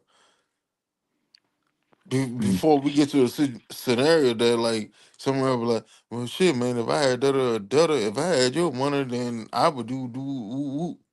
Yeah, like you can't sit there and tell me what you would do because goddamn, like you never was in a situation. Yeah. I can't listen to somebody tell me how to make a million if you never had a million. I'm sorry, that makes absolutely no sense. There's no way Real in hell shit. you can sit there and tell me how to make a million and you don't have a million. Cause it be niggas like that. They be like, man, Hey, shit, hey, trust me, yo. If I would have had it, bro, I would have man, did this. I did that. I do this, I do Man, like I don't nah, listen to bro. I Like don't listen to stories like that. yeah, like we not even gonna. I'm not even gonna entertain that conversation. There's none Yeah. like we no. Hey, bro. Look. I love you, and I don't want. I, Long don't want to I've have. been busting my I ass. don't want I to. want to hear shit Our about a last nigga conversation, about my last impression of you is yeah, this I bullshit. did it. Like, Yeah, go ahead, stop I got now. out of here. Stop now. Be keep it cool. Mm. For real. I don't even know why niggas be having these. Man, look, I've been busting my ass 27 years, DPS. Last thing I'm gonna listen to is a nigga telling me, man, I got now. You ain't got shit. Take your ass to work and shut the fuck up. Like we not even gonna do that. Like we not gonna do that. I'm You not gonna had an entertain idea, you that. would took your ass to the bank a long time ago and let it happen. You didn't. Now to go to work. Mm. That I, shit I'm be I, gonna tell I, you, don't try to wait for one of your boys to get rich to try to use them for some money. If you got an idea, then flourish it. You don't need your homeboy money Nope. or your relative money. Don't wait for them to hit it big. I don't like all that shit coming around like a little, a leech, man. I would never go around my relatives like that. They want me to have something, they'll give it to me. They'll put my name on it. They don't, they won't. I ain't tripping one way or another. if Reba, that's dope. That's dope. Keeping the money in the family. What do you She say? said, And Mm. I got my nephew with his vending machine on my property. That's dope. Yes, sir. yeah, you got a laundromat. Why not? Spread that shit around. Oh God. Pay Yeah, it forward. I he like said pay too it many forward. of us want to work for our money, but not many of us know how to make our money work for us.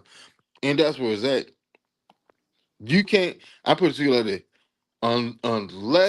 unless you are a professional athlete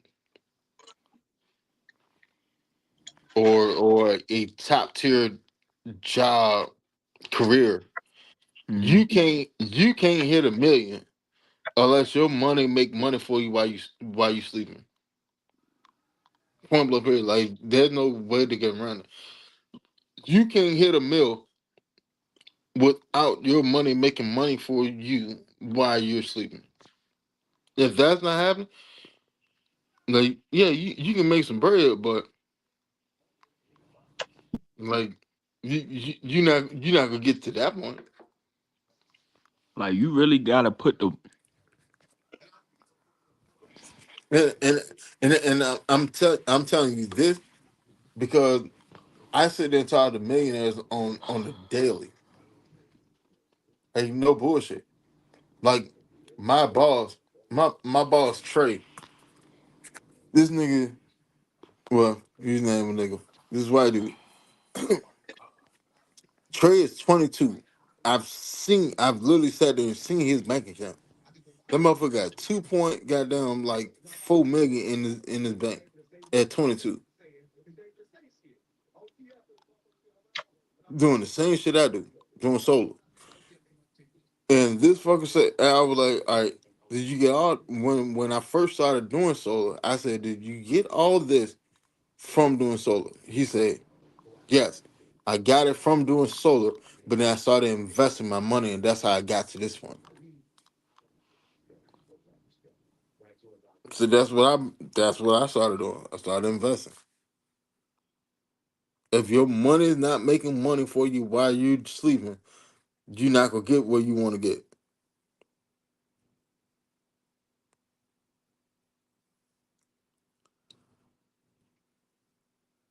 Brian said, I picked up a dump truck out there from my uncle.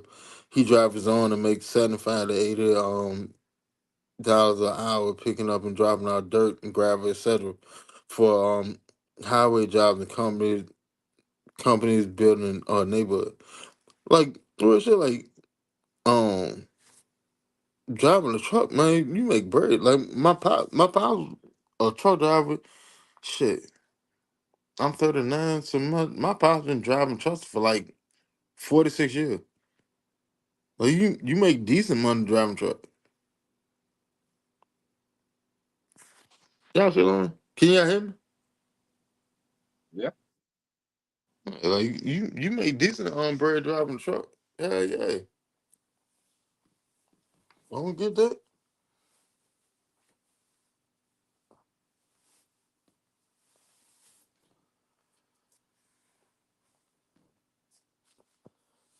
Like man, that's what I'm on. I'm trying to get an M, and my shit, my 3 year outlook with my portfolio, I'll be there in about three, and I'm trying to get to 3 and 5. I'm trying to get to Well, nothing like playing. it. Definitely not like playing. I ain't doing that goddamn dead money shit. Like that's what I call it. I call that shit dead money. Like if you got money and you not sitting there using that money to make you money, that's dead money. To me, that's what it is. It's dead money. Cause like it's coming in and it's sitting and it's dying in your account. Because if you're not adding to it and it's not accruing nothing, then it's just coming out. So you're spending it, so you don't have it. It's dead money. And that will have a majority of athletes. They get it in, and then it sit there. Then they spend it. It doesn't make anything for them. Dead money. Now you got a broke athlete. A couple years after their professional career is over.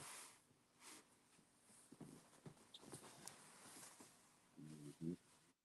Then you have another story of what if.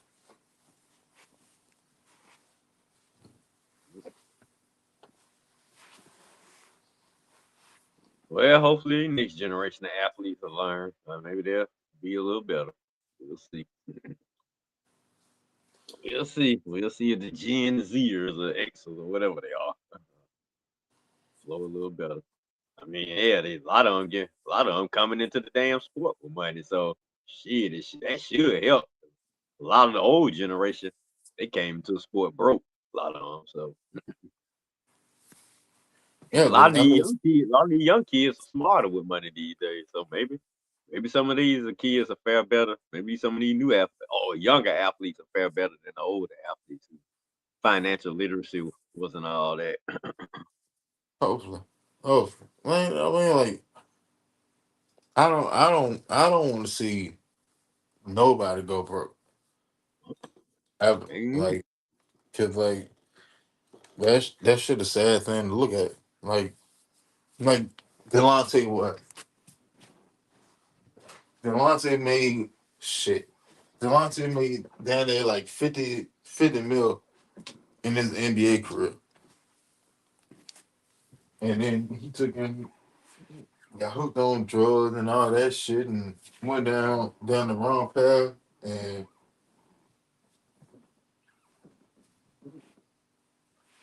but you know what? Shout out to Delonte though. He just took and celebrated 90 days of being sober, See, and that right there, that's the accomplishment. Shout out to Delonte. It took a while, but like he fought for it. He fought for it, and that I respect to the utmost. we're gonna be giving speeches in about 5 years. What? Shit, he could be a rookie symposium. You can damn near bet that. Oh, so you don't want to let LeBron ruin your damn life. Yeah, go ahead, man. Y'all gotta stop that shit. Messing with that old lady. Nah, I'm just messing around. But yeah, hope he get it. Hope he find a way back. Yeah, I hate NBA play on the damn street like he was. Yeah, that's not good. Not a good look. So yeah, I'm definitely pulling for Delonte. Get his life Nah, back man. on track. I hope he ain't broke. Now I hope he got some NBA money, or at least get Nah, some type of retirement. he ain't got no NBA money, but Damn, uh I think cause like me so like motherfuckers been like helping like Mark Cuban been like in his corner for decades. Like no bullshit. Mark Cuban like I don't know what it is, but Mark Cuban, that motherfucker love his ass. that Mark man been sitting there definitely trying to give him get him dollars. goddamn clean for the longest. That's probably who helped him and behind the scenes. Nah, what the fuck the motherfucker name? It's Some- this Somebody dude down paying for there. that. It's Somebody this paying dude for down that in rehab. Florida. This dude down in Florida, like he's been trying to get him clean for a minute too, and he finally got him, you know, in the rehab, and it looked like it's sticking. You know what I'm saying? So like he low key, funding them, getting them right, getting them situated and shit. So I mean, I hope I'm hoping for the best for him, bro. Like that is because like that man that went through some shit that most people would never be able to fathom. Like I've seen people with addiction and stuff, and that shit like that's a whole different monster. That's a whole different monster. And for him to be alive to even begin to tell his tale is an accomplishment in itself. Yeah, think about it. Like, think about how many years we know that Delonte been getting hot, and you still alive. Like, come on now, you done went from Ohio to goddamn Virginia to you been popping up all over the place like whack a mole, and you finally got around the right people and settled down and course correcting. Like you get all the praise out of me. Seen it. I've seen it. I've seen motherfuckers. They can't get off of that. They can't shake back. Can't hell. Like that's a whole different. That's a whole different ball game, bro. Like that's a legit whole different ball game. I've seen how it rip up people lives. I've seen how it ripped up family relationships and all that. And for you to be able to sit and say, "Hey, I've been 90 days sober," salute, because you went 90 days fighting that same battle every fucking day, and you didn't got the best of that battle every day.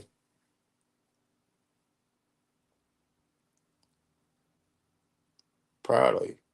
And there it is. I'm proud of you. And I've never met that man a day in my life, but I'm proud of you, bro.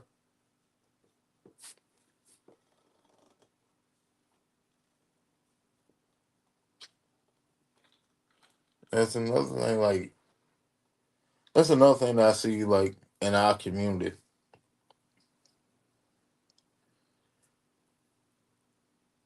We have a tendency to not give flowers when flowers are due. We have a low capacity of understanding how impactful a few simple words could be to somebody and what they going through in their life.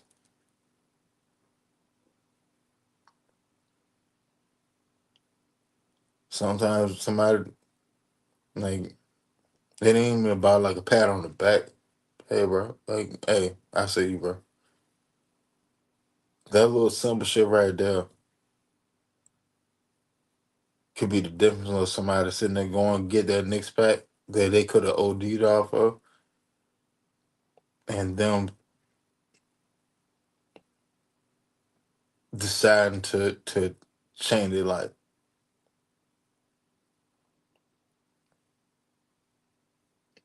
be a blessing to others. Hell, that shit in the Bible. Be a blessing to others.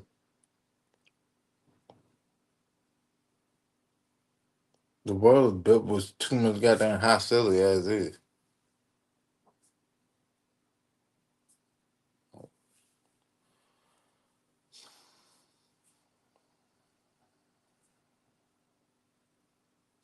Don't get me wrong. We'll fucking around behind this bitch all night long. Where you sit up? Yeah, yeah. Say has got down jump ship on her. I'm about to cut it off. Lay it down though. Long day. Yeah, I'm about to do the same. And we done been out here for 4. Shit, man. Go ahead, let everybody know where they can find you. All right, y'all. Y'all know I'm gonna be at Saturday mornings at 10:30 with my boys, Real Coach, HO, and the Real Night Crew on the Real Sports Show. 10:30, YouTube, Facebook Live. Appreciate y'all having me tonight. Good little chat with Winston, Zay, James, uh, who else was that? Ryan. Ryan. All right, boys. Like I say, I ain't chopping it up with y'all. Another episode of this. And I guess I'll talk to y'all next week. Everybody in the chat too. In the ITIS chat. Thanks for having me. I'll chop it up with y'all. Next episode. Peace. Uh, uh, Shout out to everybody that came through in the chat. Shout out to everybody that came through in the panel. Red, Zay, Ryan, Silk, James, Ron. Um, Shout out to all y'all, man. Keeping us, having to get this thing rolling. Um, But y'all can find us on Facebook. We got two groups, one Facebook page. I haven't really been doing much on the Facebook page, but there's two groups. That's where you got all type of sport information. Um, Catch us on Twitter at the eye test. Catch us uh on Threads. I'm trying to build that channel up too. Um, you can catch us right here Saturday evening, 10 p.m. Start off with Falcon Talk. Ain't no telling where the conversation will go, but you can enjoy the ride along the way. Appreciate y'all for rocking with us this good old evening into the 2 o'clock time. Appreciate you, Ray Bud, man. Um, but like I said, man, like ain't no telling where the conversation will go, but I appreciate y'all for rocking with us, man. Uh, if any more Falcon news, especially like breaking news, end up happening, we can come on. My apologies for not coming on last night. I was out fishing and stuff. I can't even lie to you. I was fishing for my birthday and stuff, so there's that. But if any more breaking news end up happening, we could be on the scene. I may do a weekend show, just like a wellness check, for everybody. We can get into, what I'm saying, what's going on with people throughout the week that are better. Because mental health is important. So we're gonna see. We can see. I'm gonna try to do the show this weekend. Um, if I do, just keep an eye on the alerts or whatever. If you're not subscribed to the well, if you haven't joined the iTest Facebook groups, join that. Um, that way you can see the information if I do end up doing the show, or it may just be a pop up show. Ain't no problem. But with that, I hope y'all have a great rest of y'all week. Pray wealth, health, prosperity upon you and your family and your loved one. And I'm catch y'all later. All right now. Peace.